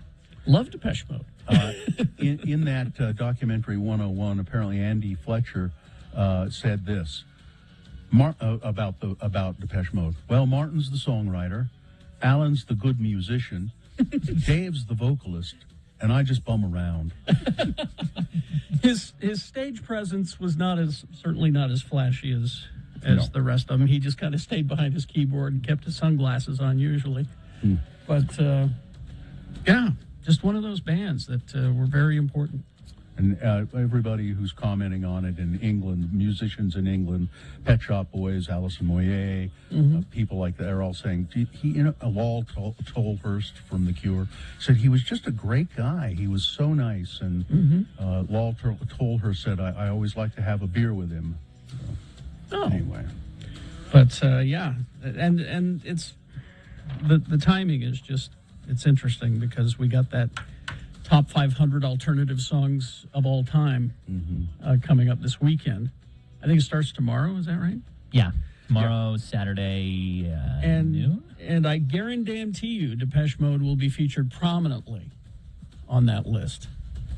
And so you need to be listening this weekend. Here's a text. I've been to every Depeche Mode concert since 1988. My daughters held me yesterday as I cried. Oh. Jeez. And the oldest said at least she got to go to 2 of the shows because I was pregnant with her. Wow. I wonder how many, I wish that person would text again and tell us. So if you've been to every show, every concert here, how many is that? I'd like to know. Yeah, hurry and text us back. We want to know how many shows that is because we've lost track of how many times they've played here. Thanks for talking about this. 100% agree. My favorite band of all time. I had 4-row tickets to the 101 concert in Pasadena. Here's a texter. I listened to Bill's interview with them from London. Yeah. wish I could remember the name of that documentary. I'm sorry, people are asking me about it. I want to say it was a Netflix or a Hulu. Yeah, so many damn streaming services, and I can't keep track of them all. If you just look for it on one of those. Yeah, I'll look around and see. But, yeah. So, yeah, very important artist to this radio station and to this format in Salt Lake City. To the community. And to the community that enjoy this music here in Salt Lake. Traffic, Gina, please. You got it, Carrie. Gina, Nick, sorry. Who let him in? I was pressing buttons.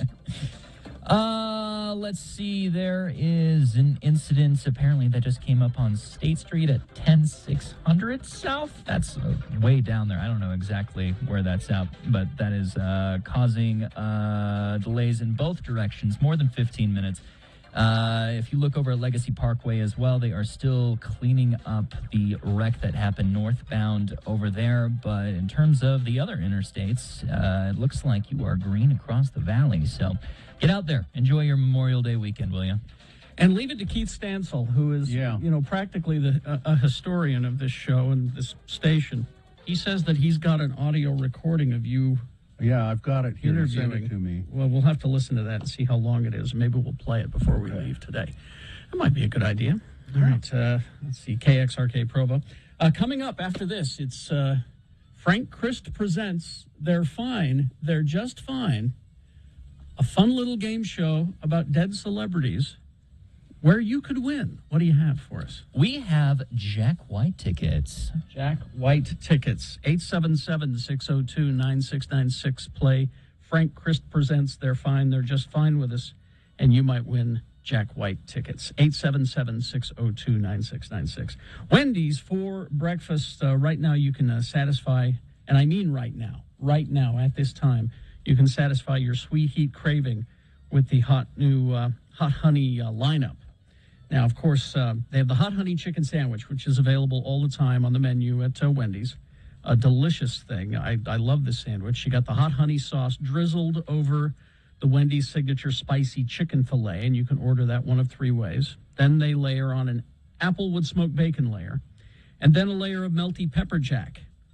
And then the best part, this is my favorite. I wish they would serve these on the sandwich, and I wish I could also buy a side of these to have with the sandwich.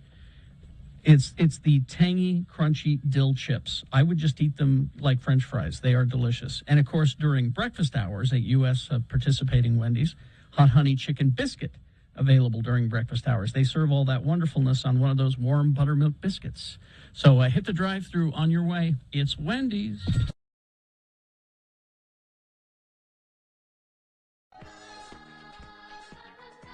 It's best question of the week. You should take advantage of this. You just email us a question, radiofromhell@x96.com, about anything. It doesn't matter, and we'll answer it. Like this question we received today that Katie will read to us right now. That's right. So this one comes from Brian. It says, recently I've watched Jurassic World, and I thought how fun it would be to have a dinosaur as a pet. Hey, me too. I've always thought this. Got me thinking, what would you have if you could have a choice of any real or fictional creature reduced down to household size as a pet? What would it be and why? I don't know. I think it'd be really fun to have an elephant as a pet. But a miniature elephant? Well, yeah, but if you reduced an elephant in size to the size of a household dog or a cat or something, yeah, is it still an elephant? Sure. Who says your house can't be a mansion and therefore it's normal size of an elephant? I mean, because that's what I'd want is a normal sized. If I don't have to reduce it down, I'd like a normal sized elephant as a pet. I don't think I'd want a full sized elephant as a pet. That's hard to clean up after. But. Yeah, well, you gotta feed it. Doing a lot of shoveling there. Mm-hmm. But I don't know. I just like elephants, and I also always wanted to have a pet crow. Really? One of my favorite DJs actually has a pet crow. Yeah. Yeah. I saw a guy once who had a pet crow. Aren't they smarter than you? They are damn smart. They really. There's, as a matter of fact, there's a news article there somewhere. About you have to earn today. their trust for them to actually be your pet. Mm-hmm. Yeah, they're very smart. And this guy had this crow, and it was you could tell this bird was just like with it. You know, it was with it. So, Gina? Well, so I went to movies for mine. And it's a very specific animal that doesn't need to be shrunk. Mm-hmm. So it's Benji the dog, and specifically Benji the dog from the movie Oh Heavenly Dog. Heavenly Dog, of course. Because what it would be is Chevy Chase inside There it is now. of a dog. Oh, but Chevy Chase is a dick. Yeah. So that dog would be a dick. Yeah, that's true. That dog would sit and tell you you're not funny. You know. Nobody's funnier than me. Mine is Chevy chasing a dog.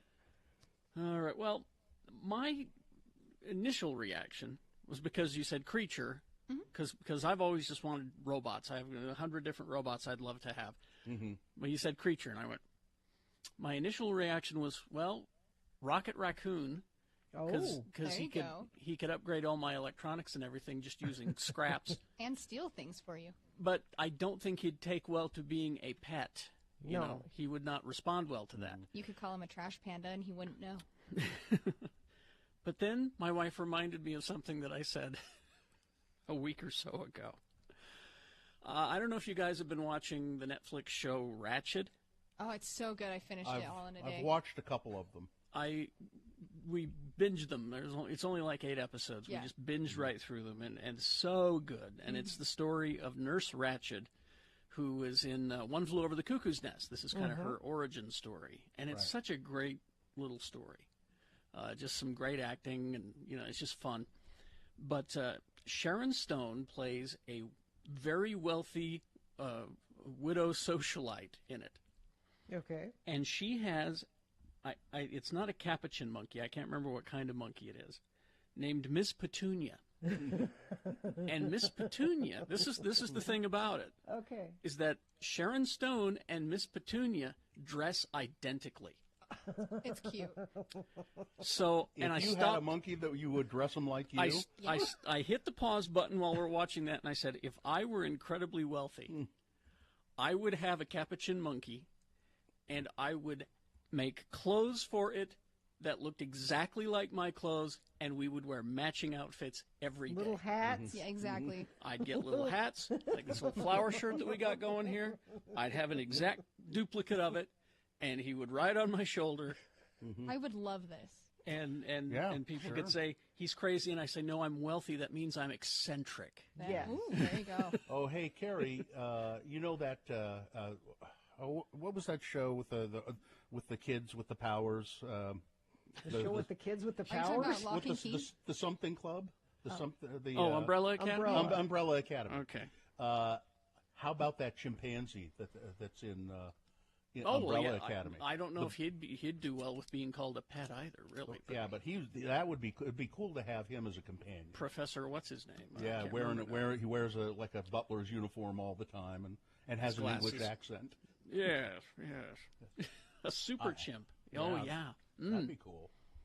That would be easy, because he could take care of himself.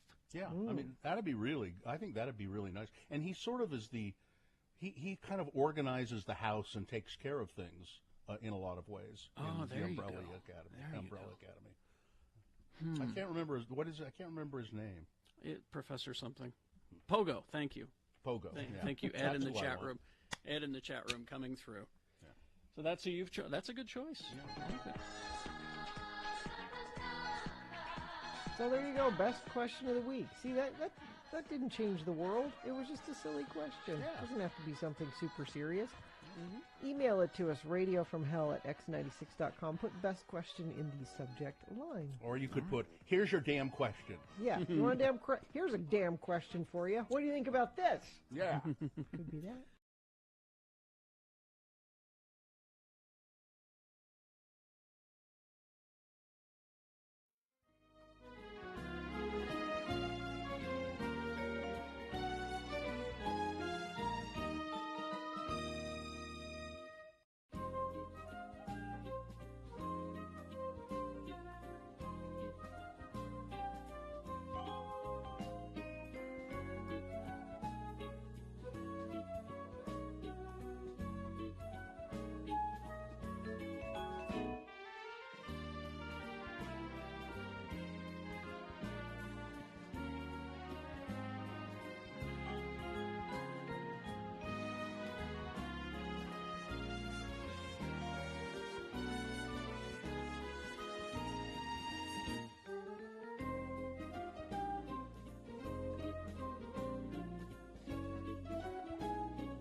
Frank.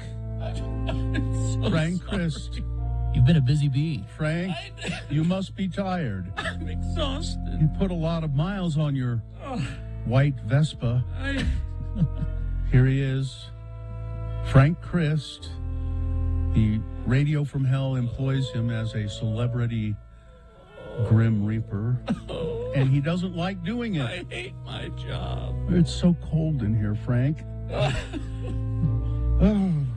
And your music's so loud. 4 in 1 day. 4 in 1 day. I feel bad about playing the game today, Frank, but we have to go on. We have to. Because I know there's a prize that needs to be given to someone. There is. The game is called Frank Chris Presents. They're fine. They're just fine. Yes. We'll tell you how to play it. We've got a contestant, I believe. Cody is on the phone. Cody. And what can Cody win, Nick? Cody can score Jack White tickets. He's going to be playing over at USANA Amphitheater this upcoming June 10th. All right, Cody. Does that sound exciting? Oh, yeah. Okay. Definitely sounds exciting. Thanks for letting me play. And I really am just over here having a hard time getting over how masculine Frank's voice sounds today. What? Well, I don't know. I think he has a bit of a cold. He's been really busy, you know. It's because I'm tired. It's just a little, it's an octave lower. Because All right, I'm so tired. Cody, here we go. We're going to play this round of Frank Chris Presents. They're fine. They're just fine. I'm going to read you 4 names, and these are all female tennis champions. 3 of them. Okay. 3 of them on the list are, as Frank says. Oh, they're fine. But one of them is not. Here we go. The first one, A, Yvonne Goolagong Cawley. B, Lindsay Davenport. C, Althea Gibson. And D, Chrissy Everett. Which one, Cody, is gone? Okay. Thankfully, I studied up on my female dead tennis players last night. You did, huh? That's good. Uh-huh. Yeah. That's good, Cody. Yeah, I do it every night. It's A. Yvonne Goolagong Cawley? No, I'm sorry. No, that's incorrect. It was not A is the one I meant to say. It's not fine. A. What did you mean to say? Did you mean to say C, perhaps? It was C, my lord. Yes, C. Althea Gibson. That's correct. You were right. Your instincts were correct. Althea Gibson. She died in 2003 at the age of 76. Cody is what we call at the home office a BS artist, I think. I think so too. But it works. It works okay for us. Works fine. Because Just fine. you know, Cody, we want to give you the tickets no matter what. Okay. I'm stoked. Thank you, guys. Can't wait. Welcome. You're welcome. Hang on. We'll tell you how to get Put you on hold and we'll. Frank, why don't you take a break? Just Listen, get on your Vespa. You got a lot of work yesterday. I got to ask, who out of the celebrities that you took yesterday put up the biggest fight? Because I would think it was Mama Baldwin. Mama Baldwin. Oh It was man. Ray Liotta. No, it was. Ray was the tough one. It was difficult. I Ray enjoyed didn't want to go. He was one of our precious celebrities. And I get the orders from the home office. I have to do it. I know. Has anyone seen Henry Kissinger? There he is. He's 99 today. Get him. Oh, Lee You should have Merriweather. gotten him a long time ago. I should have. I'll tell you. Lee Merriweather's 87. Oh, my. Louis Gossett Jr., 86. All fine, just fine. All right, for now. I'm sorry about yesterday. I know. The drummer from Yes? Oh. There he goes. Thank you, Frank. Putting away. Putting away on his Vespa. On his white, ghostly Vespa. I think he said yesterday that his Vespa is electric because it's better for the environment. Really? Yeah. Yeah. It's for got a Frank lot of Chris. miles on it. It's got a lot of miles lots on of it. miles, yes. But I'm glad he's environmentally conscious. He's worried about things like that. Yeah, I know. All right, that's good. Okay, well, we will take a break. We will be back. We do have big boy news and opinion window coming up. I was just going to say before we do this, it's good that he drives the Vespa electric Vespa too, because gas prices are really high right now. Terrible. Yeah, I don't know if you've noticed. This makes us relatable. Yeah.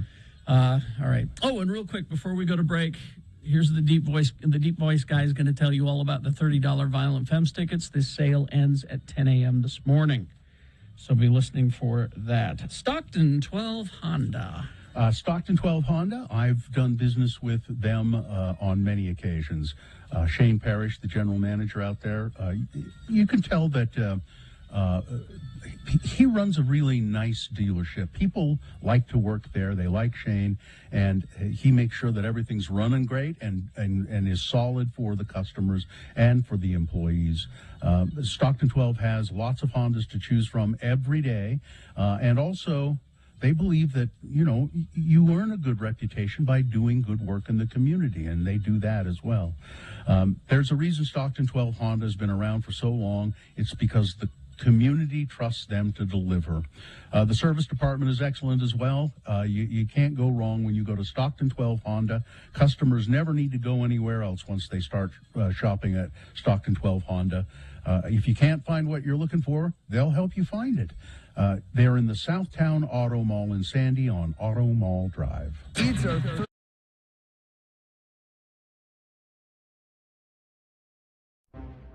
It is the 23rd century. Humans have left the lowly confines of planet Earth and have sought their destiny among the stars. While many things have changed, one constant remains: the need for young men to venture forth and do the work of the Lord.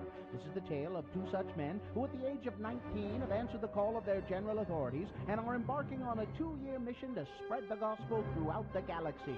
This is the story of Space Elders. In this episode, we find our missionaries tracting underground on Janus 6. Wow, would you look at these caverns? They're incredible. You sure we have the right planet? Yeah, I am. Janus 6. Why Jas? Oh, just because this planet is uninhabited, that's all. Well, I'm sure that Zone Leader Hansen had a good reason to send us here. Yeah, like all the residents of this planet were killed by some unknown force, and he's hoping that we stumble upon it. Now, Butch, you be nice. Hey, looky here. Perfectly round, shiny rocks. Hey, a collection of bowling balls. Well, maybe there is life on this planet after all. I don't think those are bowling balls. Hey, you shouldn't be touching those. Well, you're right. They ain't bowling balls. The weight's all wrong, and they don't have holes drilled in them. Hey, you hear that? You mean the menacing sound of a big rock sneaking up on us? Yeah. What do you think it is? Well, from the looks of it, I'd say it's a big rock sneaking up on us. What the flip? Oh, you better put down the bowling ball real slow and easy, Butch. I don't think the big rock that's been sneaking up on us likes the way you're handling it, and it's staring at us, too. Okay, here you go. It's backing off. Excuse me, Mr. or Mrs. Big Rock. I'm Elder Christiansen, and this is Elder Jensen. Hi. Hey, look, it's burning some words into the cavern floor. Me, Horta, these my babies. No kill I. Hey, she's friendly, and she has kids, so it means she must be married. Mrs. Horta, we represent the Church of Jesus Christ of Latter-day Saints. You know, the Mormons. Hey, she just crossed out the no from no kill I. Oh, so much for being a friendly rock. Looks like this might just be a time to make an exit there, Lehigh. Let me just grab one of these little rocks as a souvenir. My cousin would love to have a real live pet rock. I don't think she wants you to have one of our babies, Butch. Look out! Is this the end of our missionaries? Will Butch get to send a pet rock home to his cousin? Will Lehigh make him put it back? Is it legal to bowl with a silicone life form egg? To find out the answers to these questions, tune in next time to hear Butch say... Okay, lady, back off or the little rock gets it. Now, Butch, that's no way to talk to a prospective convert. Now give her back her baby. On the next bone-chilling episode of Space Elders!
9:20 right now.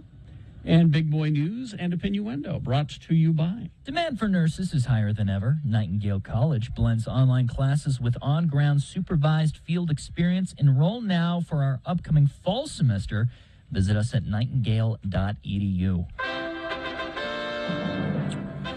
Well, you know, they've done a survey. I don't know if you've noticed, but gas prices are really high right now. Are they? Yeah, they've gone way up. I know that because I feel the pinch at the pump. I really do. And you're relatable. Yeah. So they did a survey to be relatable, and Americans, and this is shocking, Americans are more concerned with the cost of gas than they are the risk of catching COVID when making travel plans this summer. The survey conducted by American Hotel and Lodging Association showed that 69% of Americans are planning to travel this summer. Of those, 90% are worried about how gas prices will rise over the next 3 months. Only 78% are concerned about COVID transmission rates. I think you ought to reverse that thinking if you want to be real about it. But gas prices, I guess everybody can relate to that. But is this surprising at all? Like, I remember at the beginning of 2020, when the pandemic first started, the only thing people were talking about was the overabundance of crude oil and how they were just throwing it out instead of dwelling on, the disease that is causing that. No, Nick, it's not surprising at all. And it needs to be called out for what it is, this is price gouging. Yeah. Never mind the fact that he's made When Harry Met Sally, Stand By Me, and Misery. Rob Reiner knows that This Is Spinal Tap is his greatest achievement. Really? Monumental as Stonehenge, the 1984 cult mockumentary about a fictional heavy metal band unerringly nailed the music industry. Rob Reiner is now 75 years old. He's lost count of how many famous musicians have paid tribute to that movie since. Sting once telling him, I've seen that movie so many times. Every time I watch it, I don't know whether to laugh or cry. Really, Sting? Really? He isn't the only one, though. So they sat down with Rob Reiner. NME did, the British music publication. And they talked about, yes, the long-awaited sequel to This Is Spinal Tap. And he says, I'm doing it. It's now 40 years or more since the last one. But Christopher Guest and Harry Shearer and Michael McKean have all agreed and getting the band back together and doing a part 2. So that'll be fun, I hope. And I thought you would do this sports story, Nick. Yeah. Michelle Wee. Do you know who that is, Nick? I don't, actually. Golfer. Okay. She is taking a step away from golf. She is a superstar in the golf world. Yes. And she said she's decided to put her focus on some ventures away from golf. I am announcing the next phase of my career. I'll be stepping back from playing on the ladies PGA Tour. And she said, I'm grateful for the past 14 years I spent on the tour, traveling the world. It was great, but I have other things I want to do. She was a phenom, by the way, as they say. She turned pro, and I remember this watching. And I'm not a huge golf fan, but when stories like this break through because they're remarkable. She was 16, and when she qualified for the LPGA, the youngest person to ever do that, which is pretty remarkable. She sounds like the Becky Lynch of golfers. If I knew who Becky Lynch was. Wrestler. Okay. Yeah. Who let him into the studio? I don't know. He was here when I got here. I don't know. Ray Liotta has died. We mentioned that earlier. He was really quite young, 61, I think. and they're not saying they don't. I think they don't know yet what happened. He died in his sleep, apparently. At least 4 musicians who were set to sing at a concert at this weekend's annual convention of the National Rifle Association in Houston, Texas, have canceled their performances in the wake of the tragic school shooting in Uvalde, Texas. And if the NRA had any decency at all, they would probably postpone their conference in Houston, but no, they won't. The annual meeting is set to begin today and run through the weekend. In light of recent events in Texas, we have decided that we're not going to play. That was Don McLean, but also Larry Gatlin of the Gatlin brothers and Lee Greenwood, I think, also said we're not. But Donald Trump is still coming to speak, at least as of this moment. And no guns allowed at the gun conference. There is, let me do this story. I just saw this today, and it's a strange thing. The former owners of a Florida Keys dive shop, whose boat was in such poor condition that it capsized and sank, killing a tourist, pleaded guilty last week after spending 10 years on the run in Europe. Christopher Jones and his wife Allison were whom are both British citizens, each pleaded guilty on Friday to involuntary manslaughter in the 2011 death of Amy Rhodes of Washington State. Lawyers for Ms. Jones and Mr. Jones and his wife did not immediately respond to comment. Apparently, they've been trying to get these people for 10 years. They were on a scuba diving expedition, and this woman was killed. She died, and the boat was in terrible shape, and rather than fessing up to it, they split. They ran. Finally, they've caught them. The most surprising symptom of a migraine headache.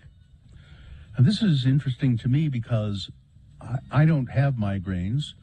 I don't ever even have headaches. I've had a headache, but it's so rare. I can't remember when I might have had one last, but I know people who experience migraines. It's horrible for them. Many people have experienced a migraine attack and don't even know it, they say, because the signs aren't always so obvious. Only half of 40 million people in the U.S. who have migraines actually get diagnosed as having them. Some symptoms are obvious, like vision changes, sensitivity to light, and all-consuming headache. But during a migraine attack, even before the pain sets in, parts of the brain start losing function. And that can affect other areas of your body. That's how symptoms can seem unrelated. If you experience chronic migraines, you often will have other symptoms like numbness in parts of your body and difficulty with speech. Do you have headaches, Nick, at all? No, I was just about to say I'm in the same boat as you. I never experienced them. My mom gets them real bad, though. I remember all growing up, my mom would have to step away for a while for migraines. I used to have them all the time. Migraines? Not migraines, headaches? but headaches. And then I got my CPAP machine, and I haven't had headaches since. Really? Yeah. Huh. I used to carry Advil in my pocket all the time. So much so that Gina would count on it. I remember still does. that. Yeah, I remember that. She still does. You got Advil with you? No, I don't carry it with me anymore. Starbucks has announced that they will be leaving Russia for good, as McDonald's has already done. Will no longer be a brand presence in Russia. They revealed their exit in 3 concise sentences, adding that they would pay their 2,000 Russian employees for 6 months. So they're leaving, but they will continue to pay them for 6 months. And they also will provide assistance if they are looking for work elsewhere. And finally, are we done? No, one more. Finally, Walmart apologizing. Several days of criticism on social media. Walmart is apologizing for selling a Juneteenth-themed ice cream flavor. and has suggested that it may remove the Great Value brand dessert from the stores entirely. As a matter of fact, I think I heard that they have. Juneteenth holiday marks a celebration of freedom and independence, the company said. However, we received feedback that a few items caused concern for some of our customers, and we sincerely apologize. So there was a label on red velvet cake flavored ice cream, and it said, "Share and celebrate African American heritage, emancipation, and enduring hope." And it featured two cartoon hands high-fiving each other. Well, photos of the ice cream began circulating on the web, and people started saying, it's really not the right thing to do to try and make money off of Juneteenth. Yeah. It's a little tasteless. Yeah. And Walmart stepped back and said, it's one of those learning things, isn't it? Where you go, I'm sorry I hadn't really thought of it that way, and you're right. This went through meetings. This went through boards. Yeah. I know. All right, that's it. That's good. Weather? Enjoy the sunshine before your big Memorial Day weekend, because it is going to rain a lot. Tomorrow you're going to get some precipitation in the morning, but all of Sunday you're basically going to have to spend inside, as it will be rain showers. Not today, though? Not today, though. Okay. That will continue a little bit through Monday, but that is essentially your weekend weather report, brought to you by Pick 3 Services for $99 at Young Chevrolet in Layton. Options include oil change, tire rotation, brake check, multi-point inspection, alignment check, wiper blades, engine air filter, or AC system check. Learn more at youngchev.com. When Carrie, Bill, and Gina run out of things to bitch about, we can...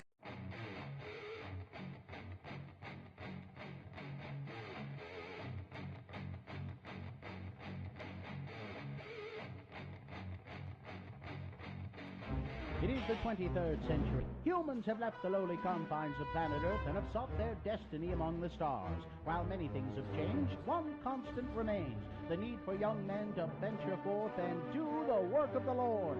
This is the tale of two such men who, at the age of 19, have answered the call of their general authorities and are embarking on a 2-year mission to spread the gospel throughout the galaxy. This is the story of Space Elders!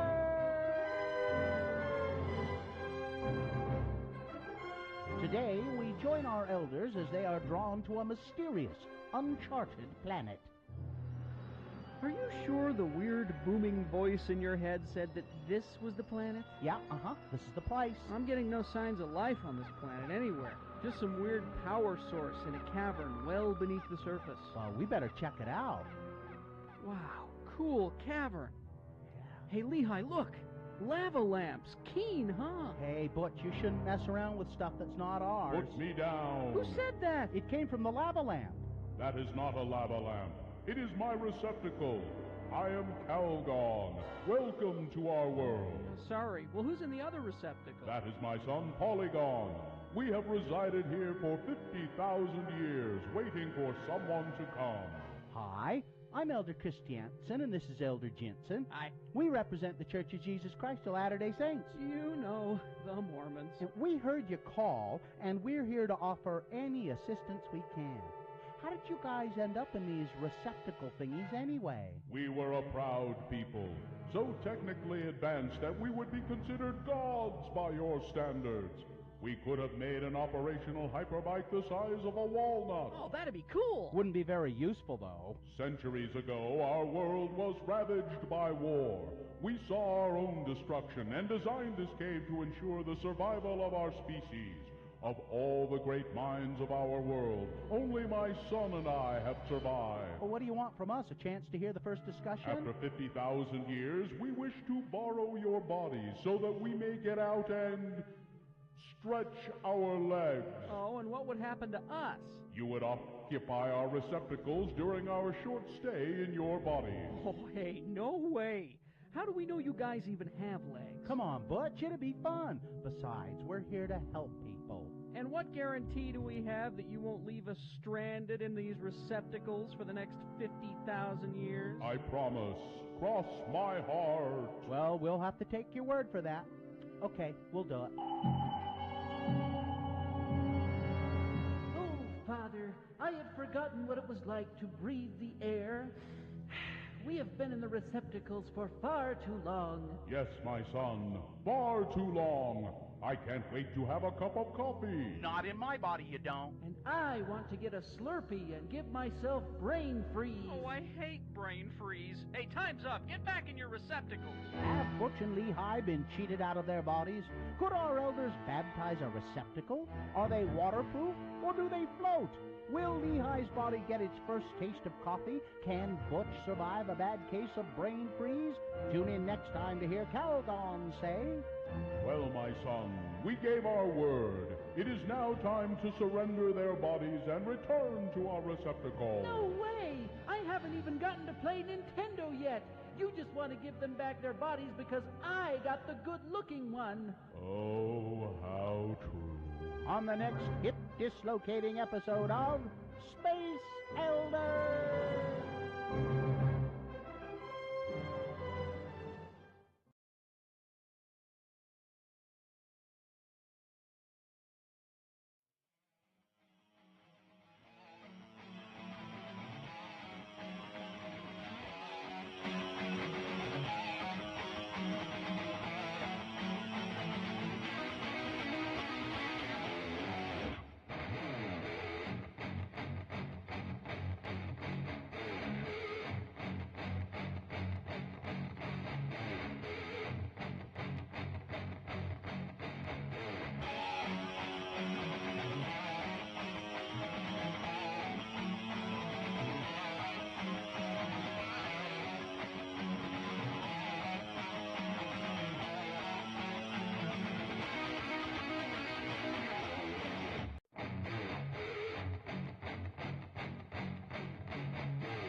Okay, it is 9:36. You only have a few more minutes to get those $30 Violent Femmes tickets at x96.com.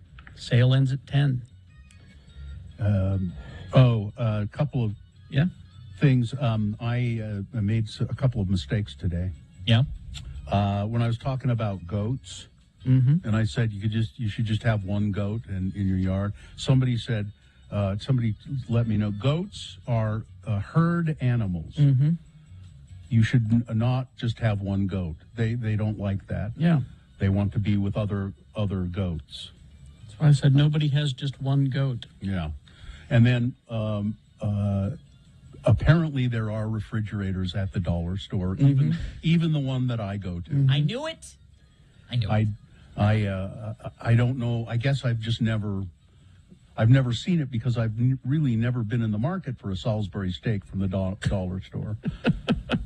Now that I know, I might go get one. You're tempted now, right? Yeah, a Stouffer's Salisbury steak is a good thing. I like them.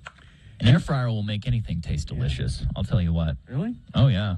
I know it's the most expensive tater tot warmer that I've ever purchased. But I've been making tater tots with the air fryer that you guys gave me for that's wedding right. present. We did. Yeah, that's right. We did. I've been doing things in the air fryer, like broccoli, and it's really good. I mean, you just put a little oil on it and put it in the air fryer, and it chars it up, and it's tasty. So it's become my main method of cooking. If I'm honest, the air fryer. Yeah, I don't touch the oven at all. I put everything in the air fryer. What do you, everything? Yeah, I'll cook salmon in the air fryer. Yeah. Yeah. Yeah, you can do that. Salmon, tater tots, broccoli. You know what the air fryer is? It's just a convection oven. Sure, yeah, but it blows air and with the heat. But my super nice apartment complex just gave me a top-notch oven, of course, that doesn't cook anything to its core. So I guess that's why I use it. Honey, are you listening? Tachos this weekend, I think. Tachos. It's a tater tot. Instead of nacho chips, you use tater tots. Okay. I can get behind that. Tachos. My go-to is a breakfast burrito that I make tater tots with, and then I'll reheat the bacon with the tater tots. You guys eat so healthy. You know, I love tater tots, but I was tot crazy for a while. But I'm tot crazy. They're just not good for you. No, they're not. I'm tot crazy. Somebody said that yesterday I noticed in the chat room we had talked about that Arby's is now offering a hamburger. Mm-hmm. And somebody had tried it already. Oh, really? And said it was absolutely delicious. Mm. Maybe the best fast food hamburger they'd ever had. Well, now I got to try it. Yeah. I don't think I've ever been in an Arby's, ever. Really? No. I've had, somebody has provided me a roast beef sandwich from Arby's. Mm-hmm. I've eaten one, I know, but I don't think I've ever gone to Arby's myself. Now, I heard legend has it. And we won't ask him on Monday because we're not here on Monday. But Mr. and Mrs. Bill Frost met at an Arby's. Really? Really? That's the rumor has it.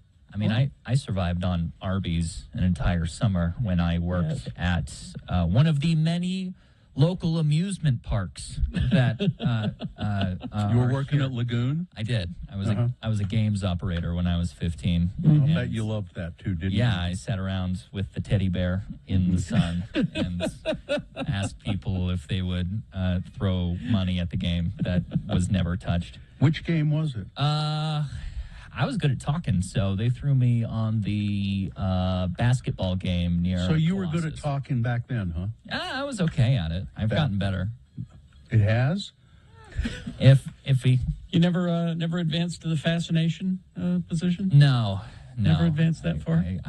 Because that's the Takes top of the line there. Yeah, special skills. Fascination's top of the line. Yeah, we have deals with them as X96, so I'm going to cut my conversation about my only the best word. Fascination is it's just skee ball, isn't it?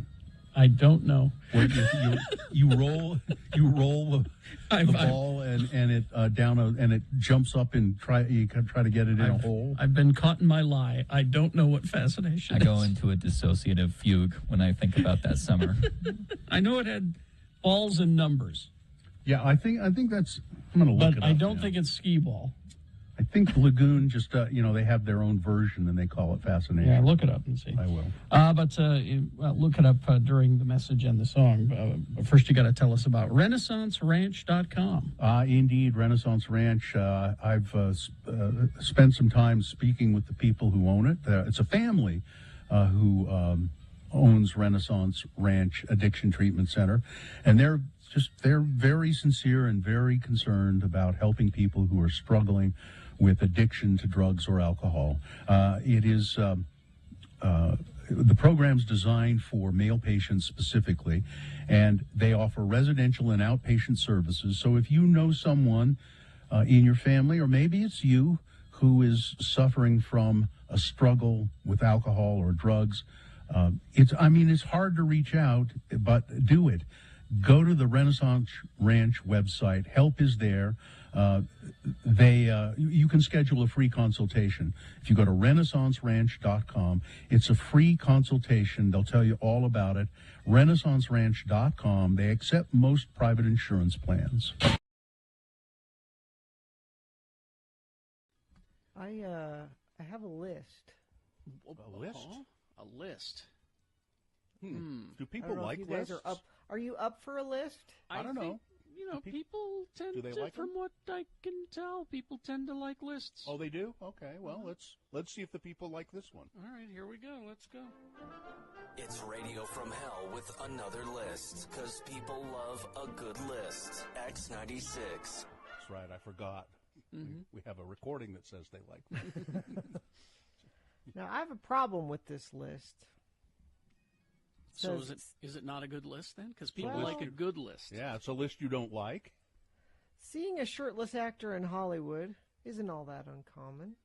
There are some actors who go shirtless way more than others, and a recent study was undertaken to see which stars go shirtless most often in movies. Okay. this group found was there government funding for this study? Is that there should be. Now they timed it. The most actual time these actors are shirtless. Shirtless time, okay. So number 10 on the list, Zac Efron, with 694 seconds.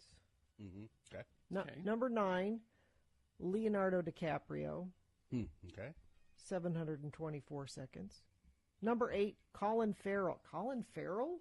Oh, yeah. You think of him being shirtless a lot? As a matter of fact, every morning when I wake up. 730 seconds. Yeah. Number 8, Charlie Hunnam. The Sons of Was Anarchy he guy. Shirtless a lot in Sons of Anarchy? A little. It didn't seem like a lot, but. Number 6, Christian Bale. Mm-hmm. Yeah, that makes sense. Number 5, Michael Fassbender. Yeah.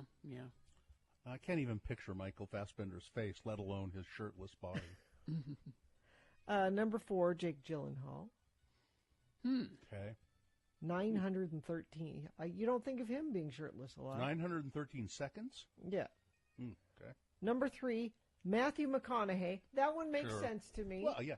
He almost always, he has like a shirt hanging off of his finger that he carries over his shoulder. You know what I mean? I didn't think he owned any shirts, but... Number 2, Sylvester Stallone. I mean, you know. What? You count over his career, yeah. I guess, all your Rambo movies, all your... Oh, yeah. He was a boxer. He never had a shirt on. And number 1, Daniel Craig. Well, that movie he made about, helping the Jews escape the Nazis. Wasn't he shirtless throughout that? Huh? I forget the name of the movie, but I don't know what movie that is. It would have been funnier if I could have named the movie. Oh. But nowhere on this list is the person that should be at least on the list, if not number 1 on the list. Who? Can you think of a movie where Jason Momoa actually wears a shirt ever? That's a point. But we're talking about actors here. Ever. I can't picture Jason Momoa with a shirt on because I've never seen him with the shirt on. He is always shirtless. I take issue with, I think this study is flawed and needs to be re-examined. Well, who do you complain to? That's your next step. You've got to find out who Hollywood. to write a strongly You've got to figure out who to write a strongly worded letter to. Miss Brandt, get me Hollywood on the phone. Dear I'm not Hollywood, wrong, I am not a crackpot. Can you picture Jason Momoa with the shirt on? I bet you can't. I'm not trying. Yes.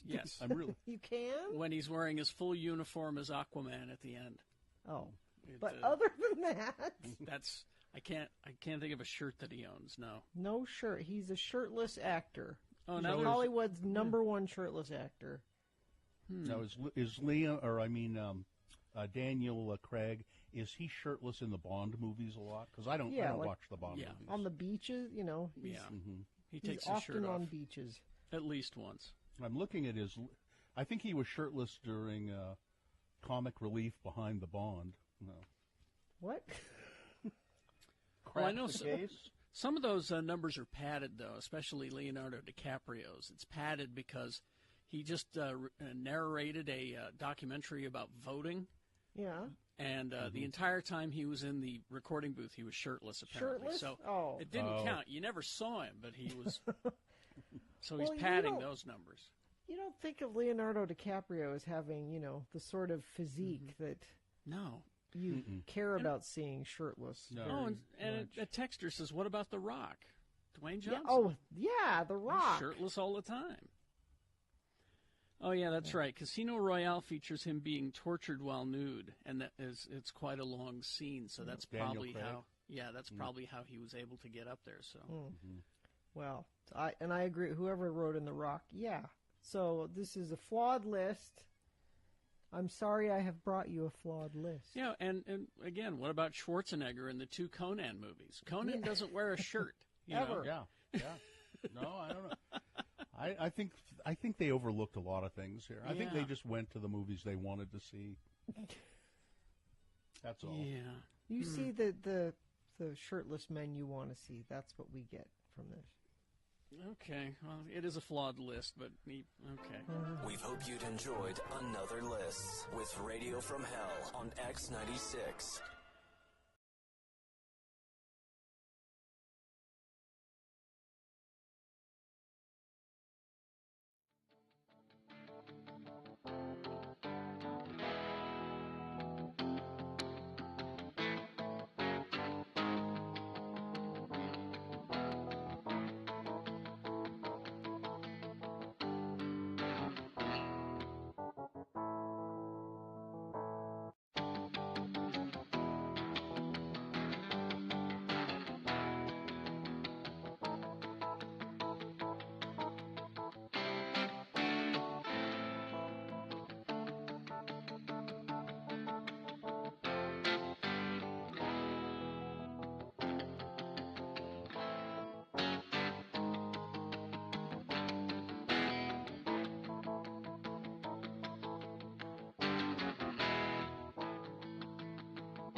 In 9:52.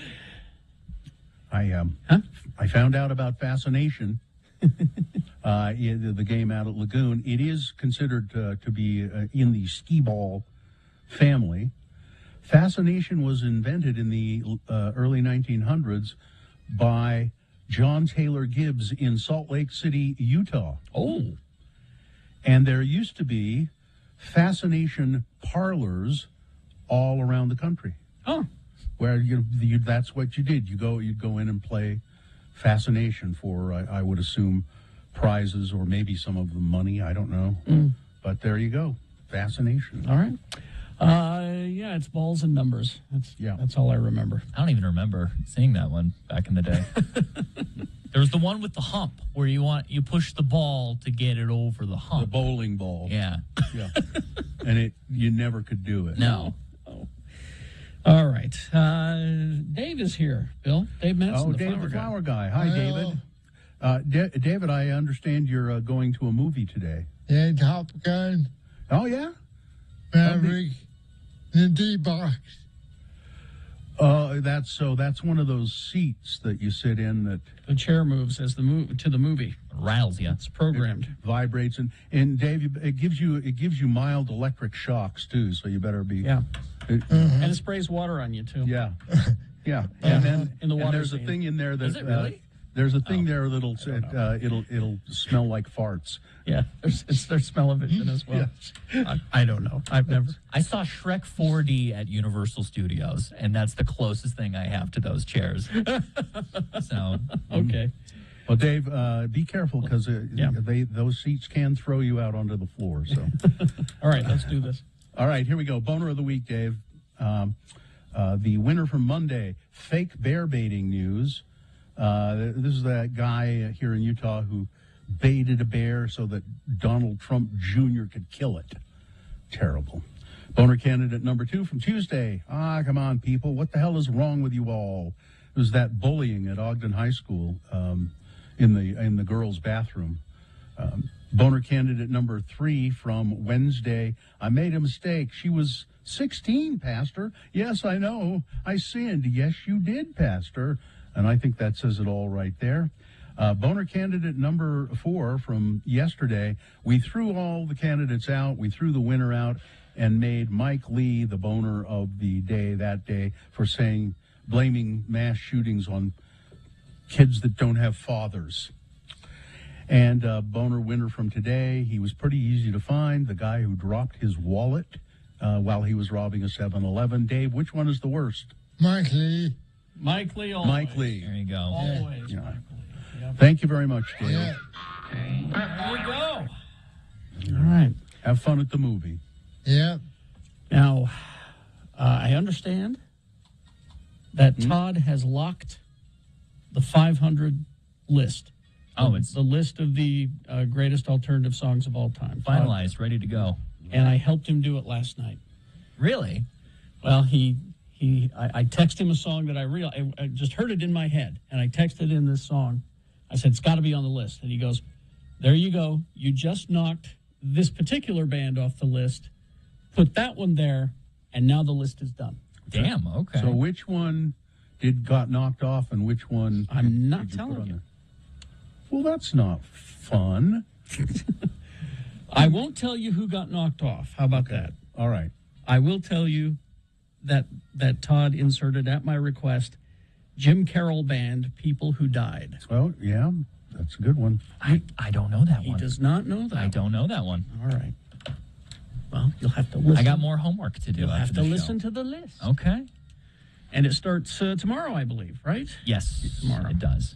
And goes throughout the weekend. The 500 greatest alternative songs of all time. 500 is too short of a list to list them all. Telling you, we should have done 960. You know, yeah. Let's be corny about it. That would have been a lot easier to do. All right, we're not here Monday, so we'll see you on Tuesday. People are heaving a sigh of relief. Why is that? Because we're not here. Mm-hmm. And Gina will be back with us on Tuesday. Thank you for joining us, Nick, for the couple of days. Love being here. He sleeps here now. I do. I do. And you can hear me not sleep 10 p.m. to 2 a.m. right here on these airwaves. All right. If you're in a manic state or wandering around in a fugue, that is the time to be tuning into my show. All right. And thank you, David. Yeah. All right. Fine job as always, Katie. Live long and prosper, bitches. Don't you know who I am? Remember who you are and what you stand for. Not Corey. Marcy is next.